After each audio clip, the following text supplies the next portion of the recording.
All right, good evening, all. How are you doing on this balmy Tuesday? And by balmy, I mean, God, it's so warm. It's not as warm as yesterday, but these England shirts really nice, a little bit thick. Maybe not the best shirts to be wearing in the summer, which is fine because it's not like WTC is played in the summer. It's fine. Hopefully, the hotel has air conditioning. That's what I'm relying on. But it's busy this evening. Hope you're all doing well. If you're here and you haven't already, do give the stream a thumbs up.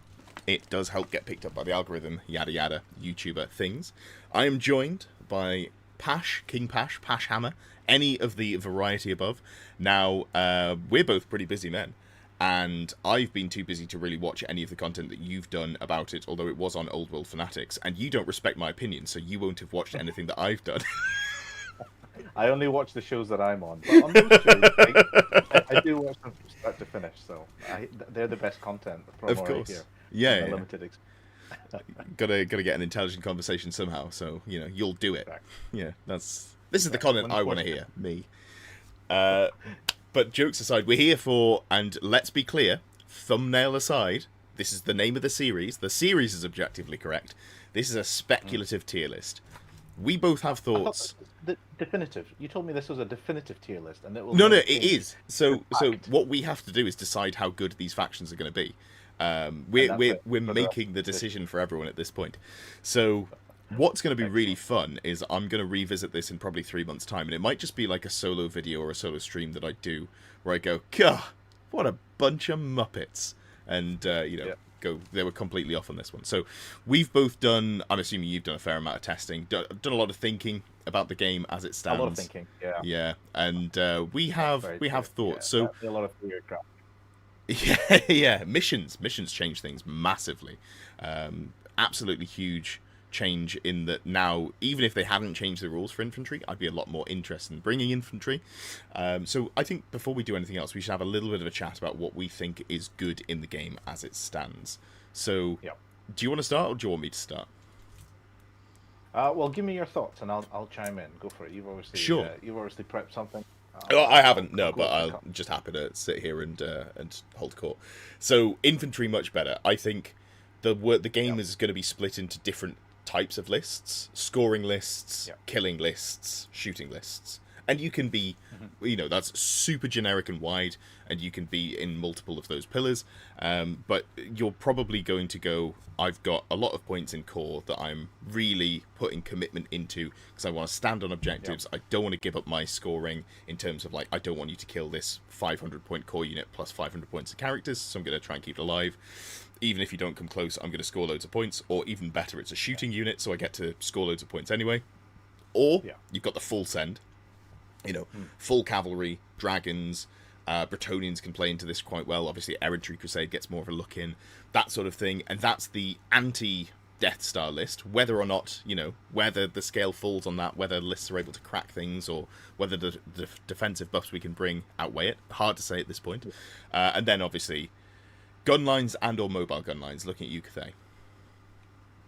Yeah, they're quite scary looking, aren't they? They're the new kids on the block, and they're not even out yet. I mean, officially. I think everybody's theory crafted the hell out of this army, and they are sort of the boogeyman. So it'll be interesting to see how our thoughts align as to where they sit on this table. Yeah. But I do agree that scenarios are going to play a big part in the next 6 months, plus of the sort of competitive scene. As people figure out how I cannot wait to put Scarvin in the S tier it deserves. Yes.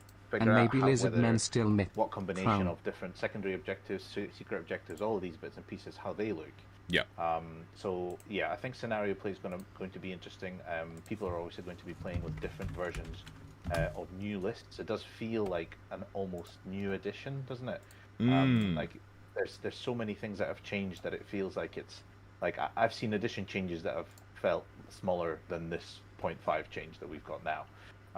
So I think there's definitely going to be, it's a breath of fresh air, and it's going to be interesting to see what dominates. If I had to say what is probably going to be the most successful thing, I would say resilience. Yeah. So you've got resilient units, usually undead that can be raised back, probably with double or triple regen, all that nonsense.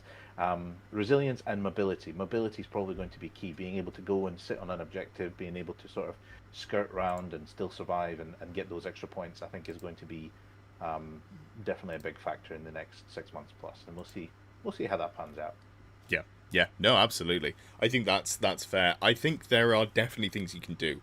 Some of the aggressive lists that I've been looking at, Dragon Prince is way more interesting now, and you can take laws that supercharge them.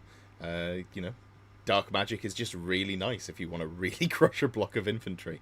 There's a lot of stuff if you can cast it. My default has been I would like a Law Familiar and 2 Power Scrolls, please. That is, no longer am I taking level 4 wizards, but I'm taking 70 points of magic items, so comes out in the wash. I think this is going to be an interesting point, actually, is just on the note on magic, is I think people online seem to say that it's kind of been diminished and gone away. Yeah. I think it's changed. Yes. What I think we will notice is there's going to be less chip damage, there's going to be fewer spells cast, but when the spells are cast, I think there's going to be fewer spells dispelled, because when you do get the casting, you'll probably get a high roll, and it's going to be very difficult to dispel that, because the dispelling is also just more difficult than it has been before. So, in a way, I think you might get more key spells through, especially if you're carrying things like Power Scrolls and other sort of casting bonus abilities. But other than that, yeah, I think it's going to be quite a factor going forward, and we'll see how far that takes us. Yeah, I've been enjoying looking through factions and going, ooh, you've got AP1 hand weapons, have you? Or, ooh, you've got a +1 to cast magic item that was like 60 points, so I wasn't thinking about taking it. But now I'm like, well, when in Rome, let's talk about this. It's completely different. There's a lot of big changes that I'm really keen to see. Thank you, Tanaka, for the super chat. Really appreciate it. I have just turned off those because this is going to be a long one. We're going to be doing a lot of talking. So don't feel like you need to throw money at me on this stream, as much as it's always appreciated. It won't be read out by my comedy Welsh voice. So I think that sums up where we're up to. I've managed to make the F box on the tier list significantly longer for some reason. Must have lent on the button there. But I reckon we should get started. And as always, as the guest, I'm going to make you put your flag in the sand first. You know the format for this. We'll pick, start from the left, go to the right, talk about it, rate it, the other person weighs in, and go from there. So you've got Empire Grand Army, and where would you put Empire Grand Army? Okay. Empire, I think, maybe have got marginally better with this new improvement, but I still think they're on the lower end of the armies. Like, I think they're average, below average. So I'd go as far as to say that they got moderately better. Yeah. But where they were wasn't very good. It wasn't, not particularly. So let's define the tiers again, just so that we've got an outline. Right. How do you define the tier list that we've got here? So in terms of armies, I'd say S tier are your cut above the rest. There's maybe one to 3 armies are probably going to fit into there. It's rare that you're going to get a lot of there. A are really good armies, tournament winners. You're expecting to see them at every event. You've got a plan for them. B is a list that if you've got a faction specialist playing it, it can do very well. Potentially you could win. Maybe you've got some hard matchups in there that you've got to dodge. C tier is, when in Rome, when the stars align, when Jack Allen takes Skaven to 36 tournaments and finally gets the God Run and everything goes perfectly and he wins a tournament with them. Playing Legacy, so that's the sort of C tier faction. And then F tier is, this is actively harming my ability to maybe not even win games, maybe enjoy the faction at a competitive level. And obviously, we're only rating these competitively. If you're playing with your friends, do as you may. And with the most generic comp that's imaginable, probably as well. Okay, well in that case, I would place Grand Army Empire somewhere maybe in the C tier, maybe B tier at the very most. But there's nothing impressive really about them. They're middle of the road. They're humans. There's nothing super magical about them. So there is one thing, and I hope this gets changed. But currently, they can legally take, I think, 10 pieces of artillery, because the rule of 3 has been removed and replaced with, in special, you can have 3 of a single data sheet, or if it has another restriction, you can have whatever that restriction says, and that says 0 to 3 cannons per 1,000 points. So fantastic. Technically, you can take 6. All the dragons have gone into hibernation, and you're bringing out the big guns finally. Enjoy. See, I don't know that dragons are going into hibernation. I think there's still play for them. I think you just have to use them a little bit better, which is ideal, because people will start to counter them less. But yeah, I think so. Yeah. So where are we going to put them? C? I think Top of C? I think starting off in let's put B them is in probably C. fine, because you can just do like a pretty decent gun line with them. And, you know, there's some spicy stuff in there. The unit strength 10 Griffin standard brick. I think you actually get unit strength 11. Not unit strength, sorry, combat res 11. Just a huge... At least? Yeah, you get a lot. Yeah, you certainly get... I think it's 11 if you fully support it with a BSB and everything else in there. BSB, War Banner, yeah, like you're going to get double digit combat res. But if somebody chooses never to engage that, points denial plus secondary scoring. So it's kind of hard to say. It depends how much secondary scoring goes into the game. But like you can put that in your core, and this is more a thing when we get to Nuln. So in fact, let's just go into Nuln, which does the same thing, but just has better core. Because yes, you have to take a brick of veteran state troops, and maybe you take 40 of them, and you put some level of commitment into them. You can still take 3 cannons, 2 hellblasters, a couple of big units of Nuln Outriders, which are, you know, good output at range, but also they're scoring units. And then you take all the support characters, a couple of wizards, a couple of engineers. Yeah. They just look like a much better version of Empire. I think of all the flavors of Empire, Nuln are the only ones that kind of are interesting and exciting and have potential to skew quite heavily into some sort of viable build that you might be able to run, you know, 4-1 at a weekend event. I think you would struggle to do that with Empire at the moment. I think 3-2 is probably about as good as you're going to do. So yeah, Nuln definitely better than Grand Army or Empire.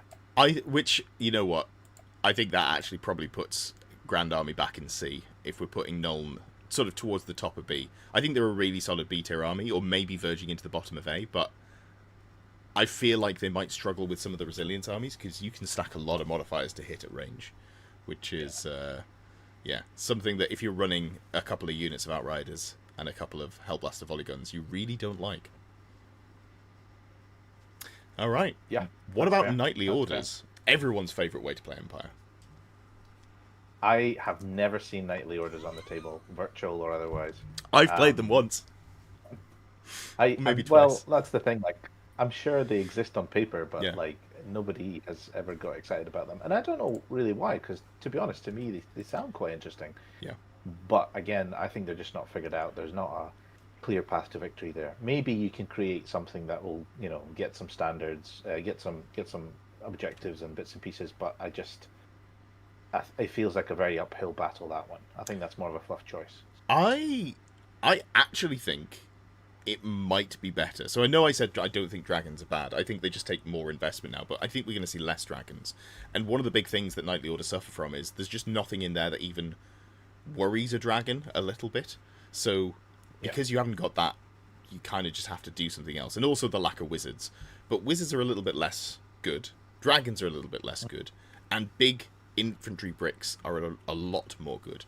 So what if you just took like 1,500 points of first charge cavalry that hits really hard, like White Wolf Empire Cavalry?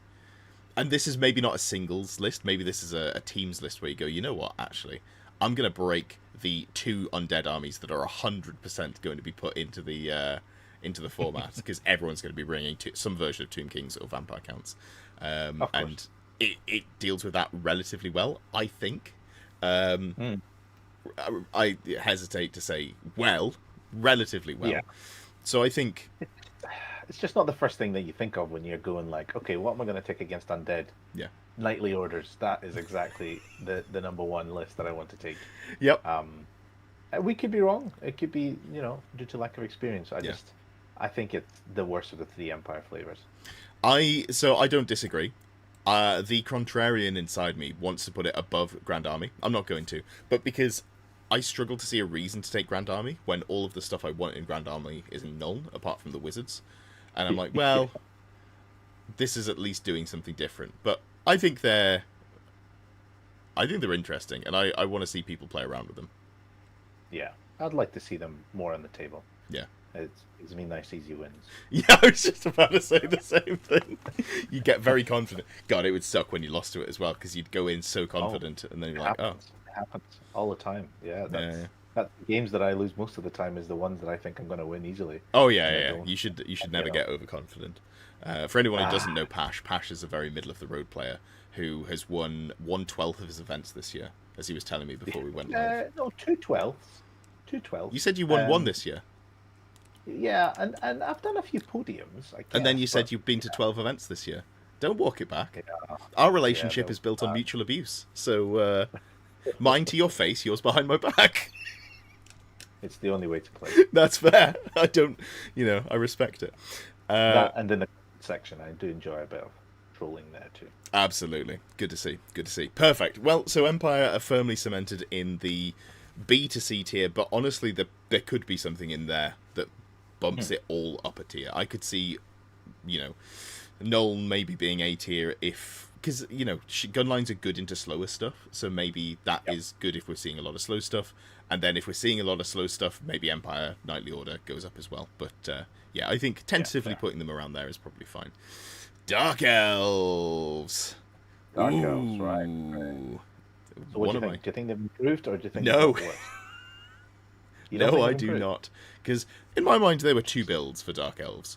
There was the double dragon list, which had a Lord on Dragon and a Sorceress on Dragon who would abuse Pillar of Fire. Or there was the double Sorceress list plus Dragon, which would abuse Pillar of Fire and, the Focus Familiars. You can't do that anymore, so you've lost a lot of your actual power. One of the few things that made them sort of out and out good. The units were...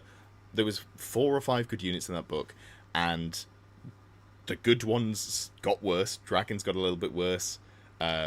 Stupidity's really bad now, so those Cold One Knights get worse. What am I playing?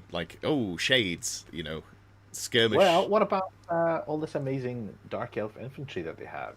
Executioners, Witch Elves. How dare you? How dare you come into my house and call Witch Elves amazing infantry? What is wrong with you?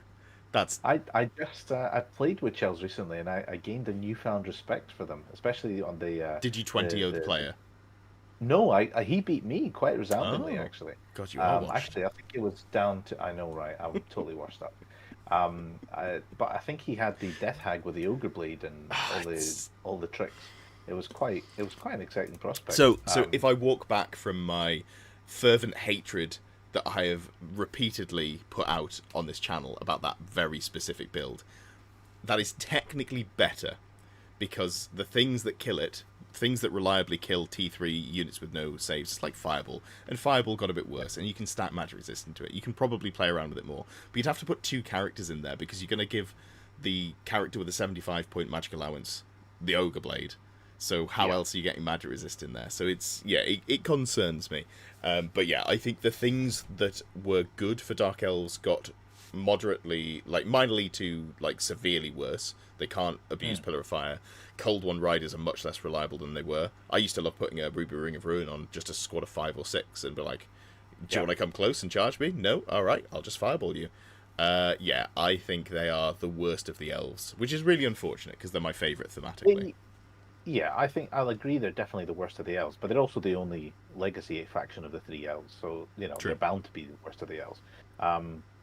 I still think they have some of the key facts like mobility. They've got Dark Riders, which are really, really good. They are the best skirmish elf cavalry. I'll give them that. Yeah, with decent shooting. No, for elves, I think they're better than Reavers. On paper, they look like they should be good, but then you stack all the modifiers and you're like, oh, repeater crossbows are actually really bad. They're maybe. Well, just roll better. I mean, I should get some weighted dice. That would help me. That's the solution. The solution, available in the Close Orders channel. Don't get me wrong. Soon. Dark Riders really, really good, but you just don't take them for the ranged output. No, not so much. So the question is, are they better or worse than the 3 flavors of Empire? I would put them in C tier. I'd put them probably... I think there's less exciting stuff in there than either of those factions. I genuinely don't see what you want to do. Someone's just said in chat that Tanaka says the base Dark Elf Warrior is not that bad to grab for your objective holder. It's okay. It's light armor. I think it's 8 or 9 points. You know, it's fine. Yeah, now, and, I'm gonna rant. I'm gonna really be positive about High Elf Spearmen, which is not what people are going to expect. But there's a key rule that Dark Elf Spearmen don't get, and that's Shield Wall. High Elf Spearmen just get Shield Wall for some reason, whereas Dark Elf Warriors do not get it. So, yeah. Well, I'm glad one of us is going to be positive about High Elves, but we'll get to that. I actually feel pretty good about High Elves, but yeah, they're right at the end. So if you want to catch that one, make sure you're here until the end of the video. Very good. Yeah, in the next 4 hours. We're flying through already. We've done 4 in 10 minutes. Okay, so Dark Elves behind Empire Grand Army. Yep. Are you putting them behind Knightly Orders? I think so, because I don't see Yeah. what they do in terms of... So you can still do the Double Dragon, but the Double Dragon's worse. The Sorceress build, if you want to make it like particularly spicy, is over 500 points. And this is the problem that you're going to find with elves who want to bring a dragon as a wizard, because that's a good... I think taking 2 dragons, 1 lord, 1 wizard, put them together, run them as basically a unit, always accept the challenge with the Sorceress. That's a really solid way to play. But then what laws do you pick? Because you're basically going, I've got 3 spells and a Talisman of Protection, so I better have a good signature spell. And this is maybe what we start to see with the legacy factions, is they're starting to fall behind in terms of the nice rules and the access to bits and pieces that they have. Not all of them, but certainly... I was going to say, there's maybe one of them is okay. Skaven. No, I think you're starting to see that there's a widening gap between the legacy factions and the rest of the herd as well. So fine, fair enough. Let's put Dark Elves behind Knightly Orders. It hurts me to do, but I think it's correct. I think it's correct too. Yeah. As a primarily High Elf player of many years, I very happy when Dark Elves are squished down. Yeah, I bet you are. Just you mentioned the infantry, and someone's going to bring up and be like, "Oh, they didn't talk about the infantry." The infantry's not core, and thus it doesn't score, and thus I don't care about it. It's basically, if I'm taking a big investment, which elves are expensive, so it is a big investment. Yeah. It better be the best thing since sliced bread, or scoring and points denial, and it's kind of neither of those. Fair. But yeah. You get to talk about Orcs and Goblins Grand Army, though. Orcs and Goblins Grand Army. Okay, so there's been a few rules changes to Orcs and Goblins. Yeah. The way that fanatics work, the way that a few bits and pieces work. I feel like they have overall got a little bit worse. Yeah, I think that's fair. Generally in the pecking order. However, they're still a very solid army with a lot of really good units.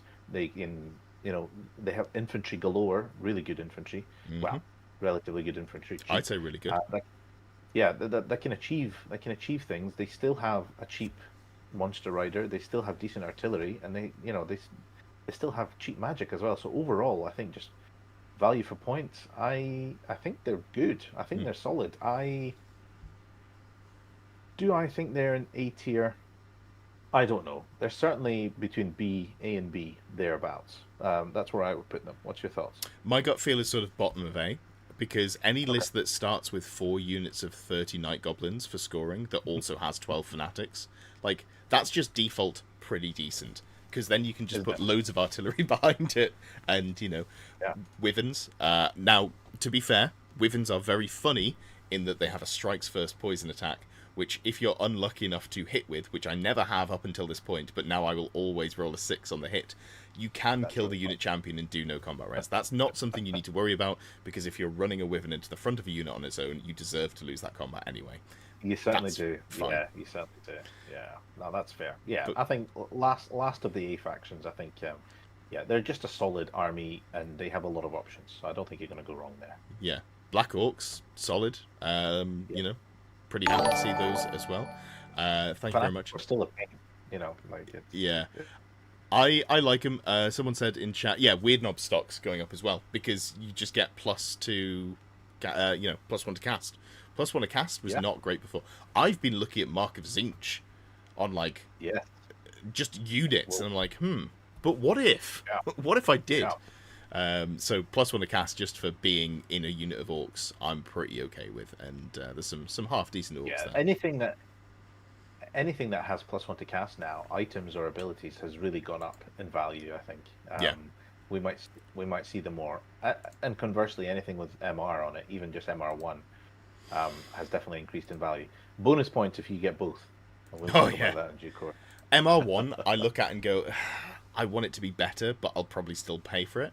MR2, I'm going, this is Windmill Slam. If you've got a 20 or 25 point magic item that's extremely common and gives you MR2, you should put that on every unit champion that you can, basically. Imagine if you could do that in an army. That would be amazing. Yeah, no, I don't think there's any armies that can do that. Nope, we're fine. Not Orcs and Goblins. It's definitely not Orcs and Goblins, but they've got their own magic defense. If you want to put something into like one of the, they have some of the best toys. And yeah, now that you're not taking 3 Goblin Wizards, potentially you've got more points to spend on some tooled up characters that you can put into units there. So yeah, that's fair. Troll Horde. Now, previously I'd have said this was probably a C tier list. I don't know if it goes up, but it definitely goes up in tier. I could argue that it goes up to B tier because of how good at tanking things and like the high unit strength of the trolls. But the problem is stupidity is so bad. Yeah. It's so bad. I think that might keep it at C. Yeah, even with your rerolls, even with like, the Hag's leadership, it's not foolproof. And when you do fail it, man, like that unit is like just gone. Like it's ridiculously bad. So yeah, I think just for lack of reliability, I think you might struggle there. Yeah, I think C is probably where they belong. Out of all of the non-competitive Armies of Infamy, this is the one I've sunk the most time into playing, and it's probably my favourite. I just love big dumb idiots that roll like 1,000,000 saves, and it's a really funny playstyle where someone charges you with like a unit of knights, you lose, you don't even like lose a model, you kill half their army, you lose on combat res because you've made 1,000,000 regen saves. It's just a fun, different way of playing. It's not necessarily a good way of playing, but I hope that I'm wrong on this one because there's less fire damage coming out in the meta. There's potentially less magic attacks as well. Sisters of Avalon have been nerfed, so you probably won't see that big unit that's teleporting around and doing everything. Warriors of Chaos, we won't be seeing them. Terrible army. Less magic missiles was the main point I was actually going to get to. But of course, yeah. I'd say I'd like to move them up to B, but I haven't seen anything to convince me of that so far. No, I agree. I think C is probably the best they're going to get at the moment. Are they ahead of Empire, would you say? No. Yeah, exactly. Oh, God, that's so sad. I don't even think they're the bottom of C. I just think the armies that I've got in there are probably better. Like, I would take Dark Elves over Troll Horde. Yeah, more options and more reliability. I agree. Yeah, definitely. Yeah. Well, that's okay. We're only, a quarter of the way, and surely there's other armies that are worse than that. I would assume so. I'd assume so. Do you want to talk about Nomadic War, which emphatically Nomadic isn't? War. Yeah. Nomadic War, I think, got better. I agree. Because Boar Boys are amazing. I mean, Boar Boys were always amazing, but I feel like they only just got better. Yeah. So I think overall Nomadic War is a bit more exciting. It's more exciting than Ooh. Well, while you're thinking, here's a thought for you and the viewers. You know how I was saying you might want to take Knightly Order to try and crumble undead? What if you just did that with Nomadic War and just had better units at doing it? You could tons of attack. Yeah, you have way more output. You do the same thing, and you can do the same sort of shenanigans, and you actually can take wizards as well. I don't necessarily know that it's an out-and-out killer of undead, but I think if you can get the charges that you need, if you can avoid all of their magic and screams and stuff, they're going to be really sad about that. Yeah, no, I agree. I think if I had to put them anywhere, I don't think they've got quite as many options as a Grand Army, Orcs and Goblins. I agree. But they are probably a solid B tier army, which has got a game plan. It's got a lot of really good options, a lot of good toys, and you can do quite well with it, I think, reliably. So yeah, I think it's a solid B tier army. Yeah, I think so. It's also the only way you can take triple Wyvern, which is maybe interesting because you always want buddies. So you take 3 Wyverns, 3 units of Boar Boys, and just go, ha-ha! All of your units will be charged by units that will do a lot of stuff for the riders and then absolutely nothing for the Wyvern itself. But a fun one to play around with as well. If you've got a load of boar boys and you need an excuse to bring them out.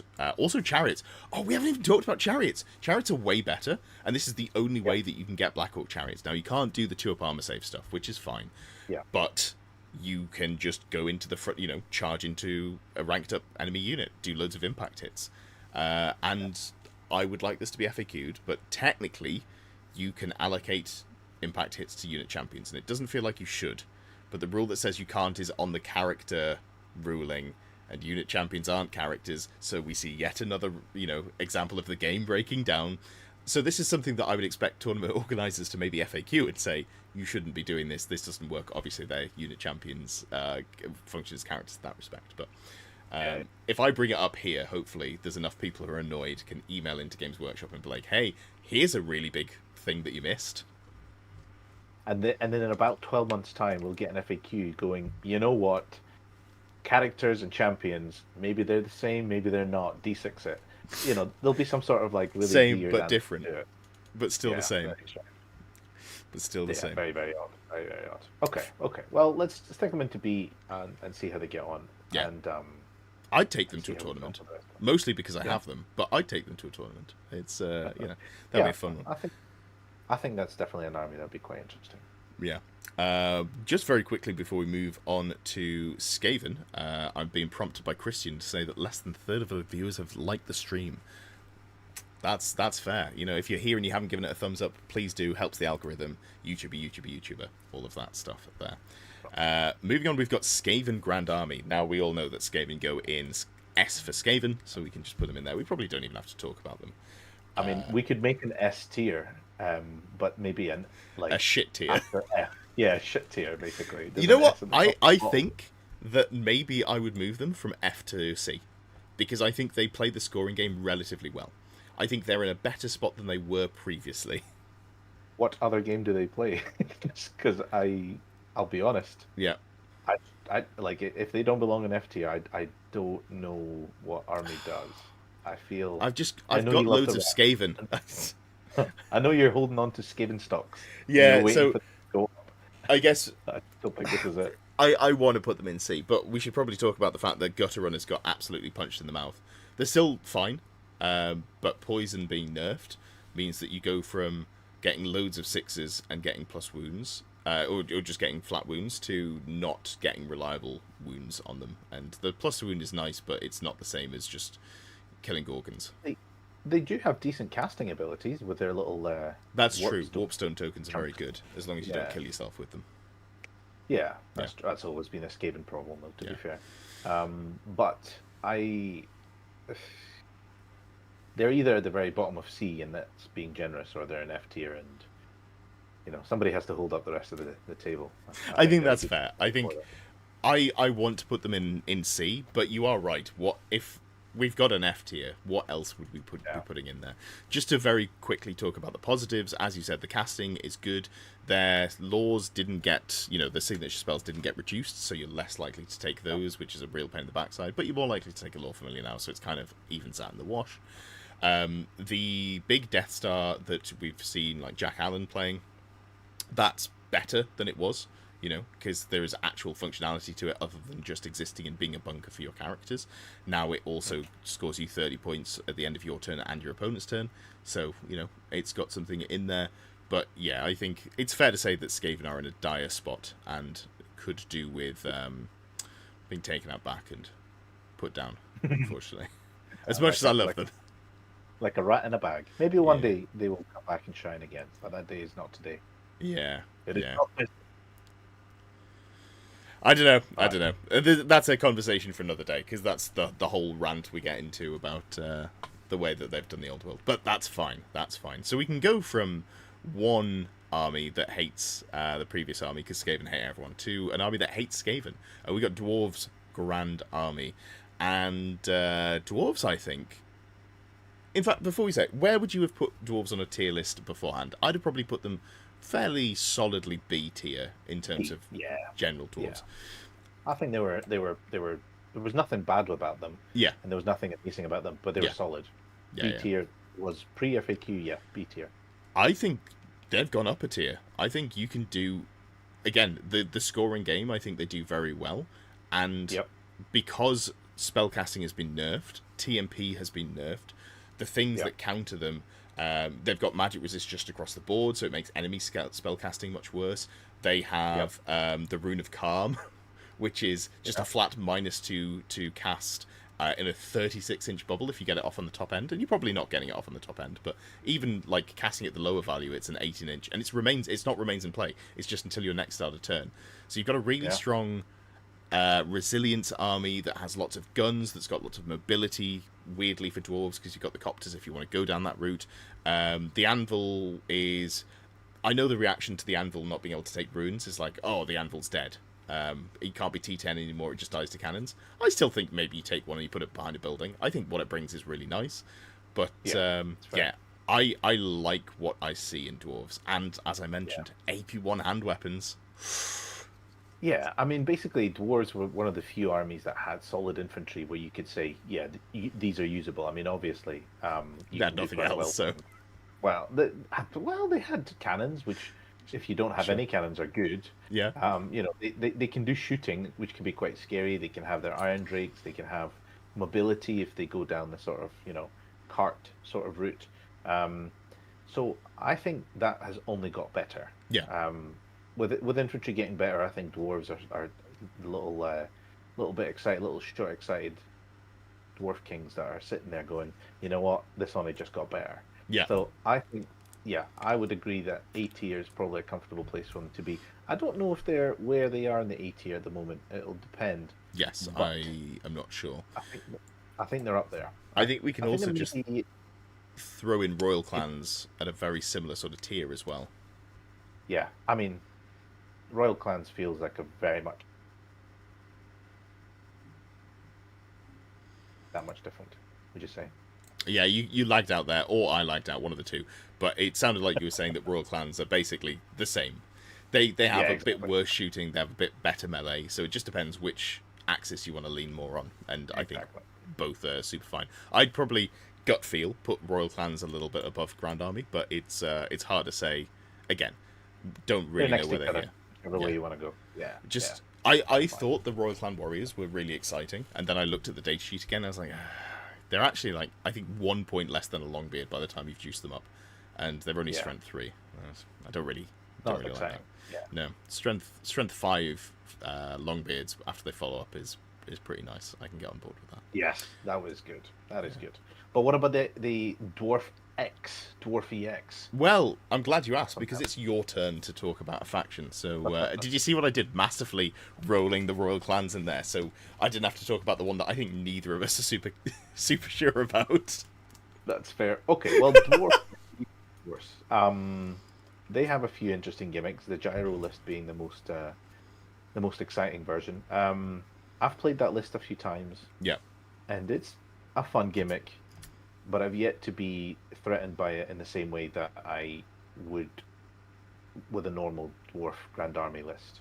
Sure. So I would say it's probably the least competitive of the 3 versions, and I actually think it might slip into B tier. Oh yeah, I think if it's less competitive than these two, I think it probably does fit in here. Probably more competitive than Nomadic War, because any army that tries to play in a way that you don't have options is always going to be strong in some level. But I don't know, I just like you say, I've played against it a couple of times. I've never felt that it's done a huge amount of output. Obviously, Richie has talked about it positively in the past. Maybe I just need to let him smash me with it a little bit. Maybe that'll change my mind. I don't think there's a dwarf army that Richie doesn't get excited about. That's the problem. He just beats me with dwarves. Since I've started playing dragons, I've got a solid 1-1 ratio into him at tournaments, but that's when we stopped pairing into each other. We were pairing into each other at every event, and I was like, I didn't know how to play. It was the start of the edition. I was playing Orcs and Goblins, and I lost all of those games. Weird that. Then the second I start playing dragons, the tournaments stop pairing us together, and I'm very upset about that. That is upsetting. Oh well. Yeah. Richie How am I going to do a lot of avoid that? Yeah.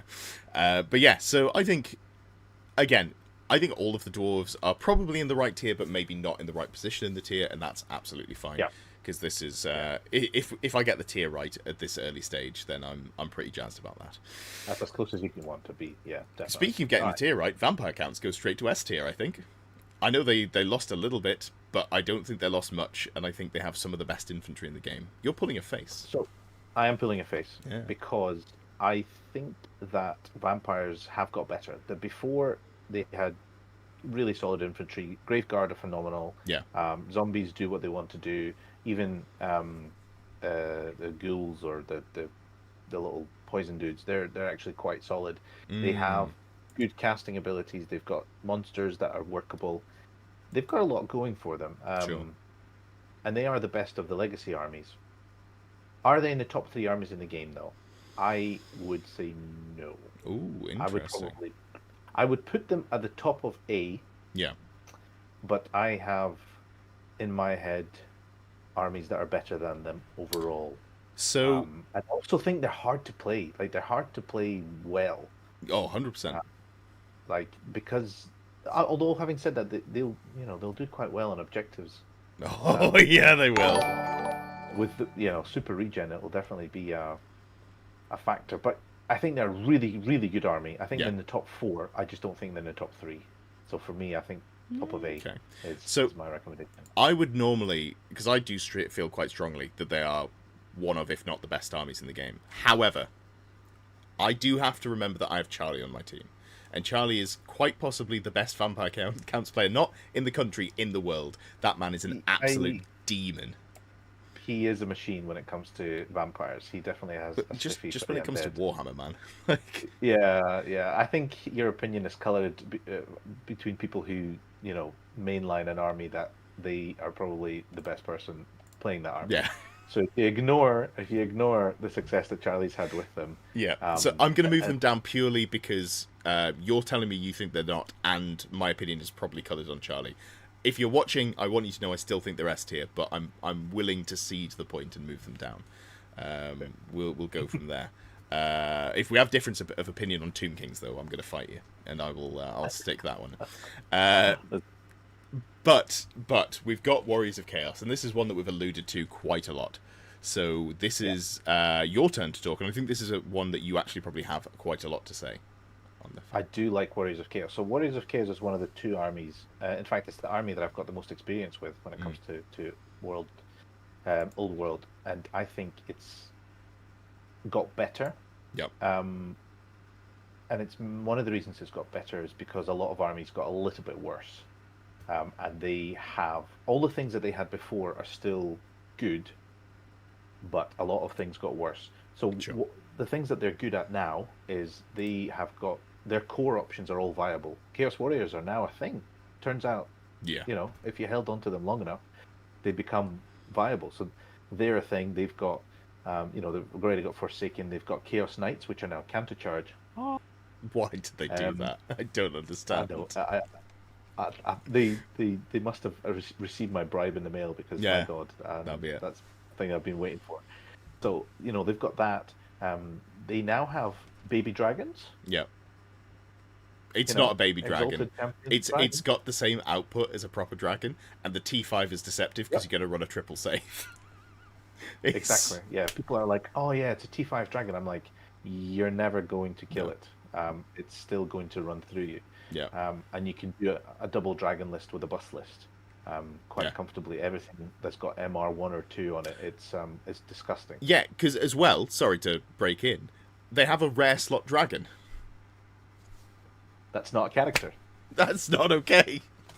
So you can support the Exalted Champion on Dragon with a unit champion, and then the Warpfire Dragon just does its own thing. Or you put them in together, and you're like, all right, sure. I'll do 3 wounds of overkill with my Exalted Champion, and then which I will give a great weapon to. One of the few dragons that you can still take that does actually have the ability to take a great weapon and fight after the dragon, which is just always going to have better attacks, which is huge. There's definitely going to be a lot of great weapon swinging dragon riders in the Chaos Army. The one thing I think that they lose out on is perhaps the objective game, because they just don't have quite as many bodies. So it really depends how that's going to fly. Of course, you can go really cheap and go for marauders and dogs and bits and pieces, but I think just low body count is definitely an issue. So you're going to need to play well in order to do that. But if there's any army that can do the full send, Chaos Warriors are probably it.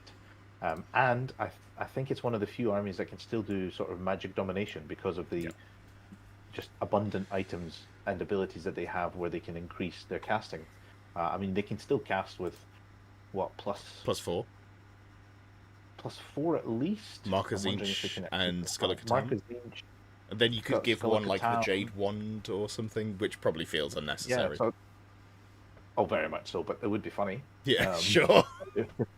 It's an option, isn't it? Yeah. And then on top of that, you've got your super cheap magic resistance to spread across the army as well. So which you might not even need to buy if you're going Zinch, because you get magic resist 1 anyway.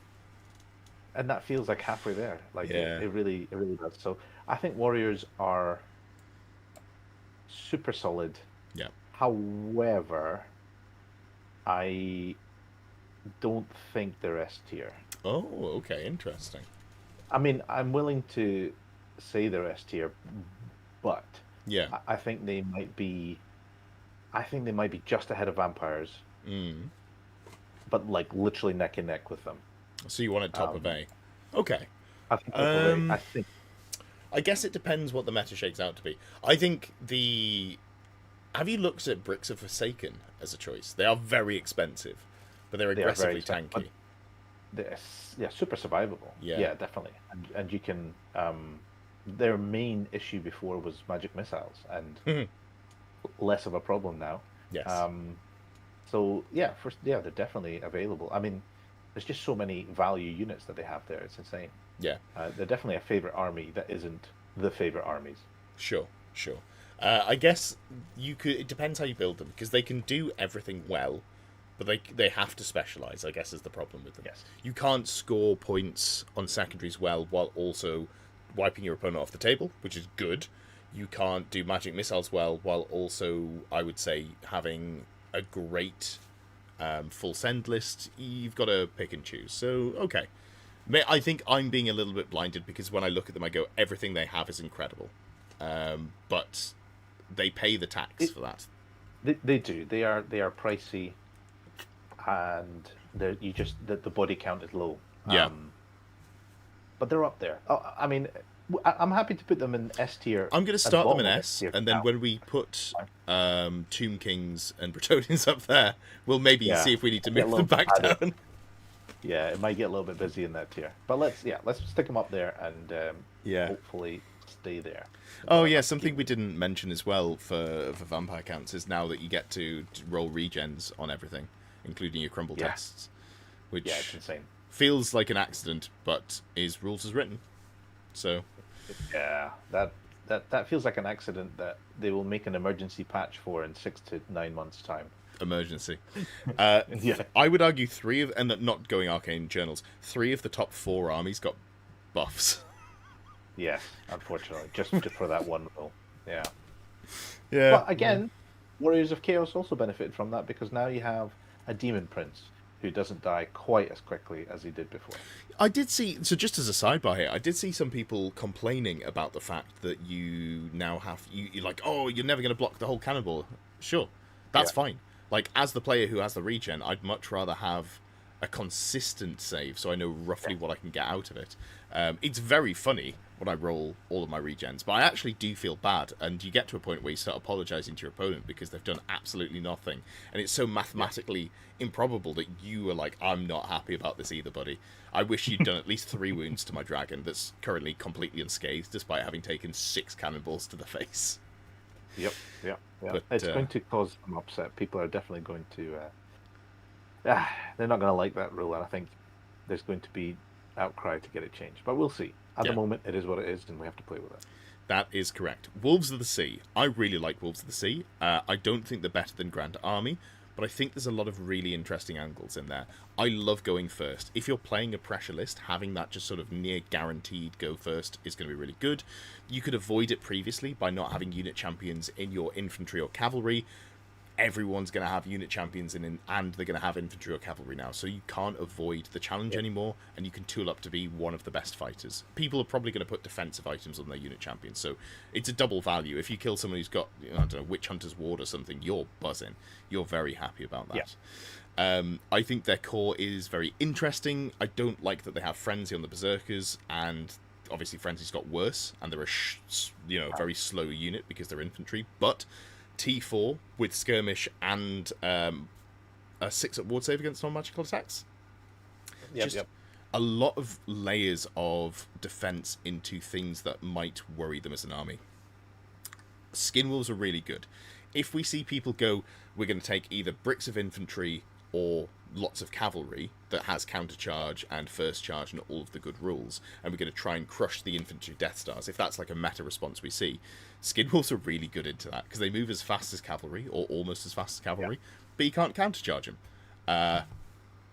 Good luck dealing with that. And they're 360 line of sight skirmishers, which technically got nerfed, which was not a nerf. So yeah, I like them, but I think they are probably not would I say a tier below? No, actually, I think they're probably the same tier as Warriors, assuming that we move Warriors down to A, but I think they're maybe the bottom of A. And the reason for that as well, the big issue that they had is they couldn't do a dragon and a wizard before. Now you can do a dragon and a wizard. Okay. So I'm a little bit less hot about wolves, because I think they are quite niche in a sense of what they're trying to achieve and how they're trying to do it. That makes them exciting. But the competitive builds that I have seen have now, been fixed. So the Death Star of Skin Wolves with characters is now no longer a thing, and it wasn't that great before. I didn't like it before. Lee, who's in the chat, I think, was it Lee I played against, who had an army with 18 Skin Wolves, which is just so hard to play against, because even if you're something like, you've got dragons, you're like, oh, well, obviously the dragon wins into the Skin Wolves. Dragon's never going to fight the Skin Wolves. They're just going to be out of charge arc. So I think there's utility there. Sorry, please continue. I think they just have fewer tools than the Grand Army does. They don't have the option for quite as much magic domination if they wanted to lean into that. They don't have the option for quite as many dragons if they wanted to lean into that. True. What they're good at is lots of sort of cheapish, sort of hard-hitting, but very lightly armored troops. Yeah. They're the man part, the mortal part of the Chaos Warriors, and that's always been the weakest part of the sort of Chaos Warrior line. So I'd put them somewhere in the B tier, to be 100% honest. Okay. They're probably equal to State of Nuln, Expeditionary Force, Nomadic Wild. Yeah, I mean, they're all sort of, gimmicky sort of flavor armies that can do well, but need to be played well in order to do that. Interesting. Okay, given that you are the resident Chaos player, I will cede to your opinion here on this one. We're gonna argue about Heralds of Darkness, and then we're gonna put them in C tier. But where was I going with this? You are right. They can have less dragons, but Giant Spawn have got a lot better in the meta as well. So I'm less worried about that, because the things that were killing them are less of a. I think he's gone again. And the reason why I think Chaos Spawn are not quite as exciting is they can't get out of trouble. If something sits in front of them, they just can't get away from it. And if that thing is something with weapon skill 7 and an ogre blade, suddenly that spawn is very dead. So I think their biggest selling point is they're cheap. You can have 2 of them, so even if they kill one, you still have another one running around, and maybe that'll get stuff done. But I think I'd rather have a Warpfire than 2 Chaos Spawn. Yeah, that makes sense.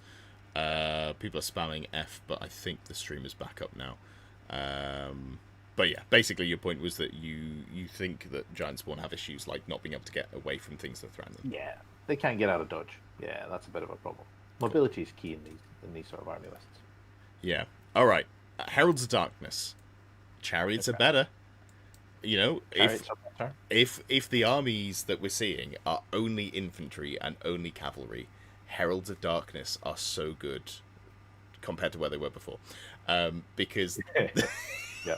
chariots like going into infantry, and countercharge Yeah. chariots like going to cavalry, and that means that they're a great army, and the rest here don't even argue. It's my pet favorite. Okay, so I would agree that Heralds got better Yes. than they were. Yeah, because that's about all I can say. Suddenly, 33% core doesn't feel quite as bad when you can put stuff on objectives. However, Sure. especially if your core includes countercharging Chaos Knights, I mean that's stonks. That's pretty good. True. It's still worse than the vanilla flavor of Chaos Warriors. Just, Oh yeah. Just because if given the option between choosing anything else in the Warriors army, choosing more cores is probably not what you go for. Yeah, because everything else is so good. Yeah, exactly. So I would put them above Wolves of the Sea, to be honest. Yeah. I think.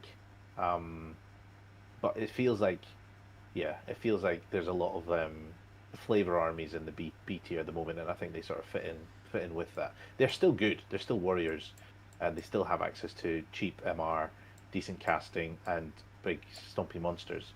But I just think their force organization chart is what actually lets them down. That's probably their biggest flaw, because you can still do a better mobile army in the Grand Army than you can in Heralds. The biggest issue they have is the mark restrictions, where you've got to double up, and that's really, really punishing.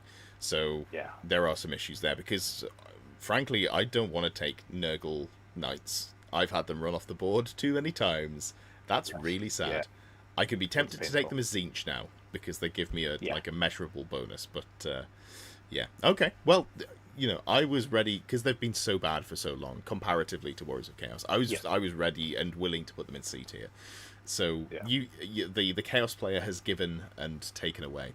So we can put Heralds of Darkness above Wolves of the Sea. I'm very okay with that. They're my favourite. But we're going to move on to Chaos Demons as a Grand Army. And I think Demons actually got better to a measurable degree as well. So they were maybe bottom of C. I think they're maybe top of C now.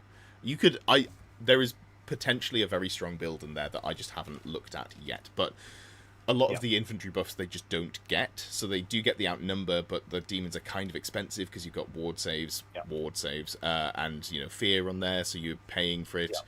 The instability really sucks. You can just lose your 500-point Death Star super easily. They don't get parry saves because they don't have shields, they don't have armor saves. So there's a lot of stuff in there that makes me go, but I think there's more reason to play them than there was before. Yeah. Okay. I think I would agree with that. Yeah. Demons have got better than they were. Yeah. Some of the reasons are they have access to regen, which is nice, mostly in the Nurgle themes. Oh, that's true, actually. I hadn't even thought about that. So, that's an option. There's going to be fewer magic missiles going off. That's also good. They have magic resistance options as well, especially in the Khorne sort of flavor. All of their big monster characters are not ridden. They are demons, They are greater demons. So basically, you don't need to worry about them killing the enemy before getting all of their attacks. Sure. And actually, Bloodthirster got better because rather than having stomp attacks, because it has impact hits, you suddenly get more combat res than you would have normally if you were, fighting against a champion, perhaps. But which, let's be clear, is still not enough. It's not enough. No, it's not. It's not. Unfortunately, it's not enough for them to jump a tier, but it's enough for them to jump a few armies that are probably a bit worse than them. So top of C, I think, and to be honest, I think they should be happy with that because, they're moving in the right direction. So I think C for Demons is pretty solid. Yeah, the avoidance list that I played against in WTC when I played against Andrea, who plays for Team America, did a video on his channel. I did a post about it previously on Discord, I think it was. I think that style of avoidance list gets better into everything apart from shooting. So, maybe in teams it's got value there as well. But I haven't written any serious list for demons, I will say, in terms of the level of how good I think they are. Yeah, that's fair. That's fair. Speaking of things that are good, Bretonnian Grand Army, they're so good I can't even keep my words in my mouth. Well, they've lost the Falconhorn, lost it. Yeah, which is technically that is a nerf. Objectively, that is a nerf. That isn't. And of course, you're paying an extra 3 or 4 points for Peg Knights. It's 4 points per Peg Knights and 10 per Royal Pegasus, which is not a nerf. Absolutely no. Sneeze in the breeze. And also, of course, they've lost land formation, which every single Bretonnian player I ever met used. Now, that actually, I think, is a nerf. Because... Oh, technically, well, no, I mean, like, actually, because if you were playing into Undead and you wanted to get, go in and try and beat the Death Star, you needed to get all your stuff in, and you're probably not going to get all the attacks in. So, in the sort of, like, if you're trying to crack an infantry brick, which is now more important, they have lost that ability a little bit. Does that matter to me? Nah. I think they're still gas. They're so good. They are. Do I think that Bretonnian Grand Army is the best of the 3? No. Do I think Errantry Crusade looks way more interesting? Yeah. I'm super hyped on that.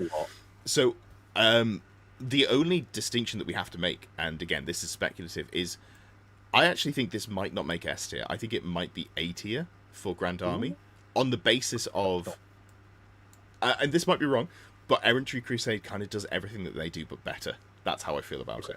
Apart from the core, which is kind of... I still think they're one of the best armies in the game. Yeah, They still have... They escape every single comp attempt that anyone's ever created. Yeah. You have to go really niche to try and pen them down. They can still do... They can still take care of monsters. They can still pick their charges. They're still hypermobile. They gotta be up there. Well, like, what else do you want? And Elise de Shard, possibly one of the best dispellers in the game now. So that is true. Have you tried writing lists and putting her into them? I failed to do so. I would be too ashamed of myself to do that. I will say, someone's just mentioned in chat that the Green Knight not getting FAQ'd is ridiculous, and in my head, the Green Knight has been FAQ'd because WTC say that you can't charge when you come in. So that is like, I was like, oh no, Green Knight's been nerfed. What are you talking about? Yeah, and well, that's the thing. Is like he's still a factor. Yeah, and he's a real pain in the arse. And they just have they still have a lot of items which are undercosted and overtuned for based on everybody else. And I think based on that, they're still an S tier for me, but So, given that you're the Warriors of Chaos player, and I've ceded to you, I'm gonna be selfish here, and I'm gonna put them in A tier. I'm gonna put other Bretonians in S tier, so don't worry. But also, I need you, personally, and the let's just double check 412 people who are here to keep a secret, because it might get me boosted off the team. I had a really fun idea. I want to do a Bretonian army and paint each knight in the heraldry of my channel members, because I think that's just a cool thing to do. Here's the problem. Mel is in like 3 months. Yeah, how many years are you planning to do this over? Like real soon. There's an event in August that I kind of want to go to with them. Yeah. And of course, as we all know, Bretonian's not high elves, so that's a problem. And I definitely wouldn't commit to doing that. And maybe I have got a box here that you can't see, but it says Collegiate Arcane Mystic Battle Wizards, because I was like, but what if I start building and painting my fun project that isn't WTC? So yeah, keep that a secret. Don't tell Richie, because I might lose my job. Nobody will believe you. Yeah, that would be a cool thing to do. I think that's very. Yeah. I floated it in the VIP channel, and then I remembered that some of them were Scottish, and I don't mean that in a negative way, but I have to paint tartan, and yeah, that would be painful. Have you got any tartan paint you could send me? That would help. Yeah, well, actually, as it happens, right here I have a nice little bit of tartan paint. It's available at a princely sum of 100 Scottish pounds. Oh, are they worth more or less than English pounds? It's about £3 in English money. Sound? Yeah, I could probably sub that up. We'll chat after this. Perfect. Well, when I said Errantry Crusade, you had a big grin and a big nod. So do you want to wax lyrical about all of the cool things that Errantry Crusade can do now? I think I've played Errantry Crusade once, and that was in the very beginning of. That was like SBOT 1. I think that's the only time I've ever played Errantry Crusade, and I saw why Impetuous was a problem. Yes. And after that, I basically just written them off completely in my head. As you should. Much so that I basically have no idea what they do anymore because I've never seen them since. So you're saying they're basically the same as Bretonians but better? Kinda, yeah. So that's not 100% accurate, but the reason that they are very good now, in my opinion, is Impetuous got changed from roll a d6 if you weren't going to charge. On a 1, 2, 3, you have to charge. 4, 5, 6, you don't have to charge. Now it's a leadership test. You know what you get as Errantry Crusade? Veteran. True. You just get Veteran everywhere. You just re-roll your Impetuous test. So you do whatever the hell you want. And you get... I'll be honest, my brain is fried because of the heat. I can't remember specifically what buff you get for Errantry Crusade, but there's a lot of stuff in there that you can stack. There's a banner that gives you +1 strength that also gives you Impetuous. Sure, there's a Frenzy banner in there, which is probably less good now that Impetuous is more controllable. But just you can layer the buffs on top. There's also mobility buffs. I love Foot Knights, and I might be buying loads of them so I can paint all my channel members as Foot Knights because I like them more than the mounted ones. But they get +1 to their charge range if they're in Errantry Crusade. Sorry, that's what they get. That's the Errantry Crusade. So you +1 on your declarable, +1 on your move. So already you're winning the cavalry roll off because you've still got those rerolls of 1s on the charge range. You've got some great stuff there. On top of that, you also get a virtue which gives you Impetuous but increases your max charge range by 3 and gives you +D3. And that's not locked to Errantry Crusade, but you don't get Veteran in Grand Army. So you can have Foot Knights that have a declarable 14-inch charge. Yeah! That sounds decent. I think genuinely good. You should definitely run that. Yeah. Do I think that's the way to go? Maybe not. I think, maybe Bretonia just play to their strength still, which is just go, we've got so much full send, what you're going to do? Yeah. But, yeah, I think Errantry Crusade looks so spicy, and just the thing that holds them down is you've got to take 2 units of Knights Errant, and they do have first charge, and, that's fine, and they get rerolls if they're near by Lords or whatever. So it's fine. But I want to be taking like a 500-point brick of Foot Knights as opposed to spending loads of, anything else. So yeah, I actually genuinely think that Errantry Crusade is above Grand Army. And am I confident in that? No. Am I saying it confidently? Yes. Am I going to look back at this in 3 months and say what a muppet? Probably. But I'm going to put it there because I think it's a fun one to, plant my flag in the ground and say, I called it. Okay. So you're saying, just for the record, yes, the Errantry Crusade is an S-tier army. I am saying that. Okay. And I'm a little bit confident in it. I think my camera's frozen. Hold on. Fine. Let me fix that. That should oh god. It's all gone Pete Tong.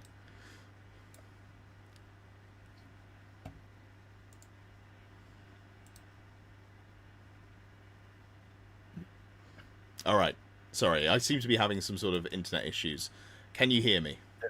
I can hear you, yeah. There appears to be rats in the pipelines. Bloody Skaven, man.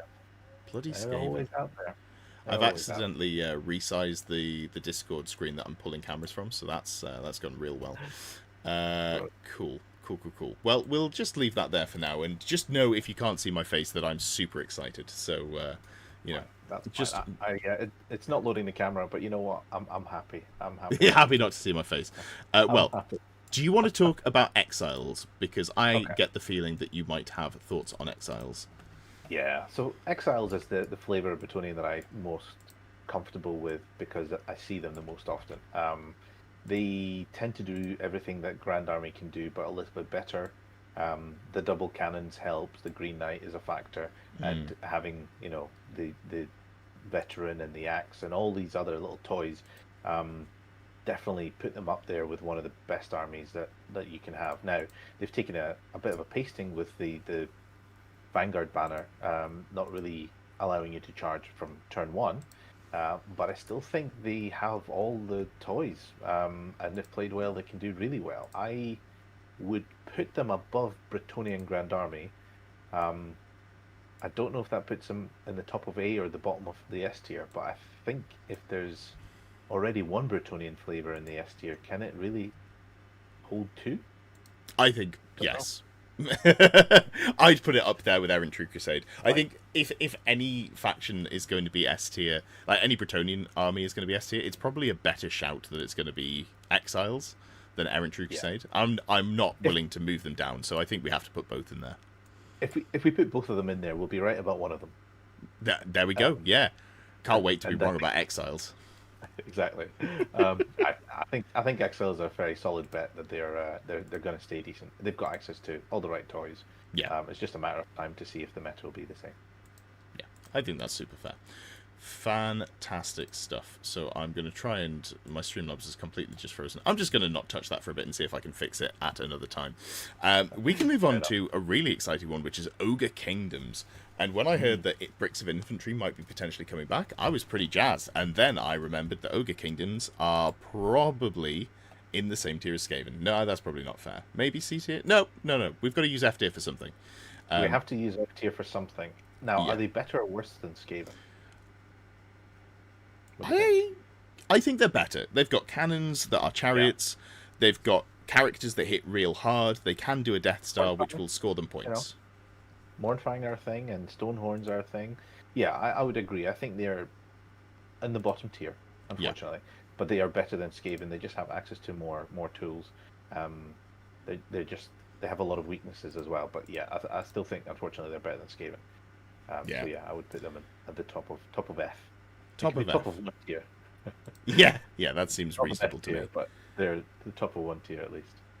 Absolutely. Tell you what, I'm going to very quickly close this Discord call and call you back, and hopefully that'll fix it. Give me 2 seconds. Okay. Having some mild tech issues. It's alright. It's not like it's the most interesting stream that I've done in however long. Okay, so you're back, and I'm still not. Yeah, that's fine. That's all good. We'll just go. Yeah, nobody wanted to see me. The drawer is your beautiful your mug. So we'll. Well, the funny thing is I'm just looking at my own face now, which well, I'm just glad I shaved this week. That's all. There we go. Perfect. All right. Well, that'll do. We'll move on. Beastman Grand Army. Beastman. We were talking about factions having pluses to cast. Yep. Beastmen real good, and they also have pluses to cast. Imagine if you could just take a piece of special terrain that would give you points for existing without having to have it in the army rules that also gave you +1 to cast. That'd be nice, wouldn't it? Exactly. Wouldn't it be great if you just bought extra victory points with you in every single game and then made it very difficult for your opponent to capture that? Yeah. I mean, that would be brilliant. I think that would certainly be a bonus. It's hard to argue with. It's very hard to argue with. I would say that they are very solid. I think they have some of the best core in the game in terms of you want to bring a lot of it. Razor Gore, obviously great. Not scoring, so, you know, it's less important that it is core, but you can take 4 of them, just codified no matter where you are. You can take big bricks of gore. They're not doing poison shooting, but they were the worst at doing poison shooting, so whatever. They were not the best at that either. Yeah. You now have the best bunkered character across every army, I think, in terms of, you know, the Doom Bull. Now that you can't put mounted characters into infantry units without getting shot, I think the Doom Bull is just the best version of that exists. He's still terrifying. I have lost a Chaos Lord to a Doom Bull in a single combat. Understandable. Yeah, I think Doom Bulls are still scary. They're cheap. They have lots of access to cheap but effective units. They can cast very impressively. They've got chariots galore.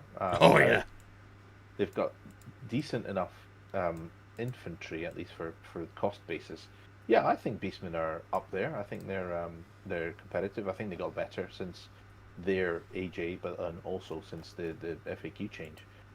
So yeah, I'd stick Beastmen up there. They're still not. Would you stick them in A? Bottom of A, maybe? I'd definitely put them in A. I think Grand Army look really solid. This is another one where I'm not really sure where they go, but they're an army where I am happy to take more than 500 points of core.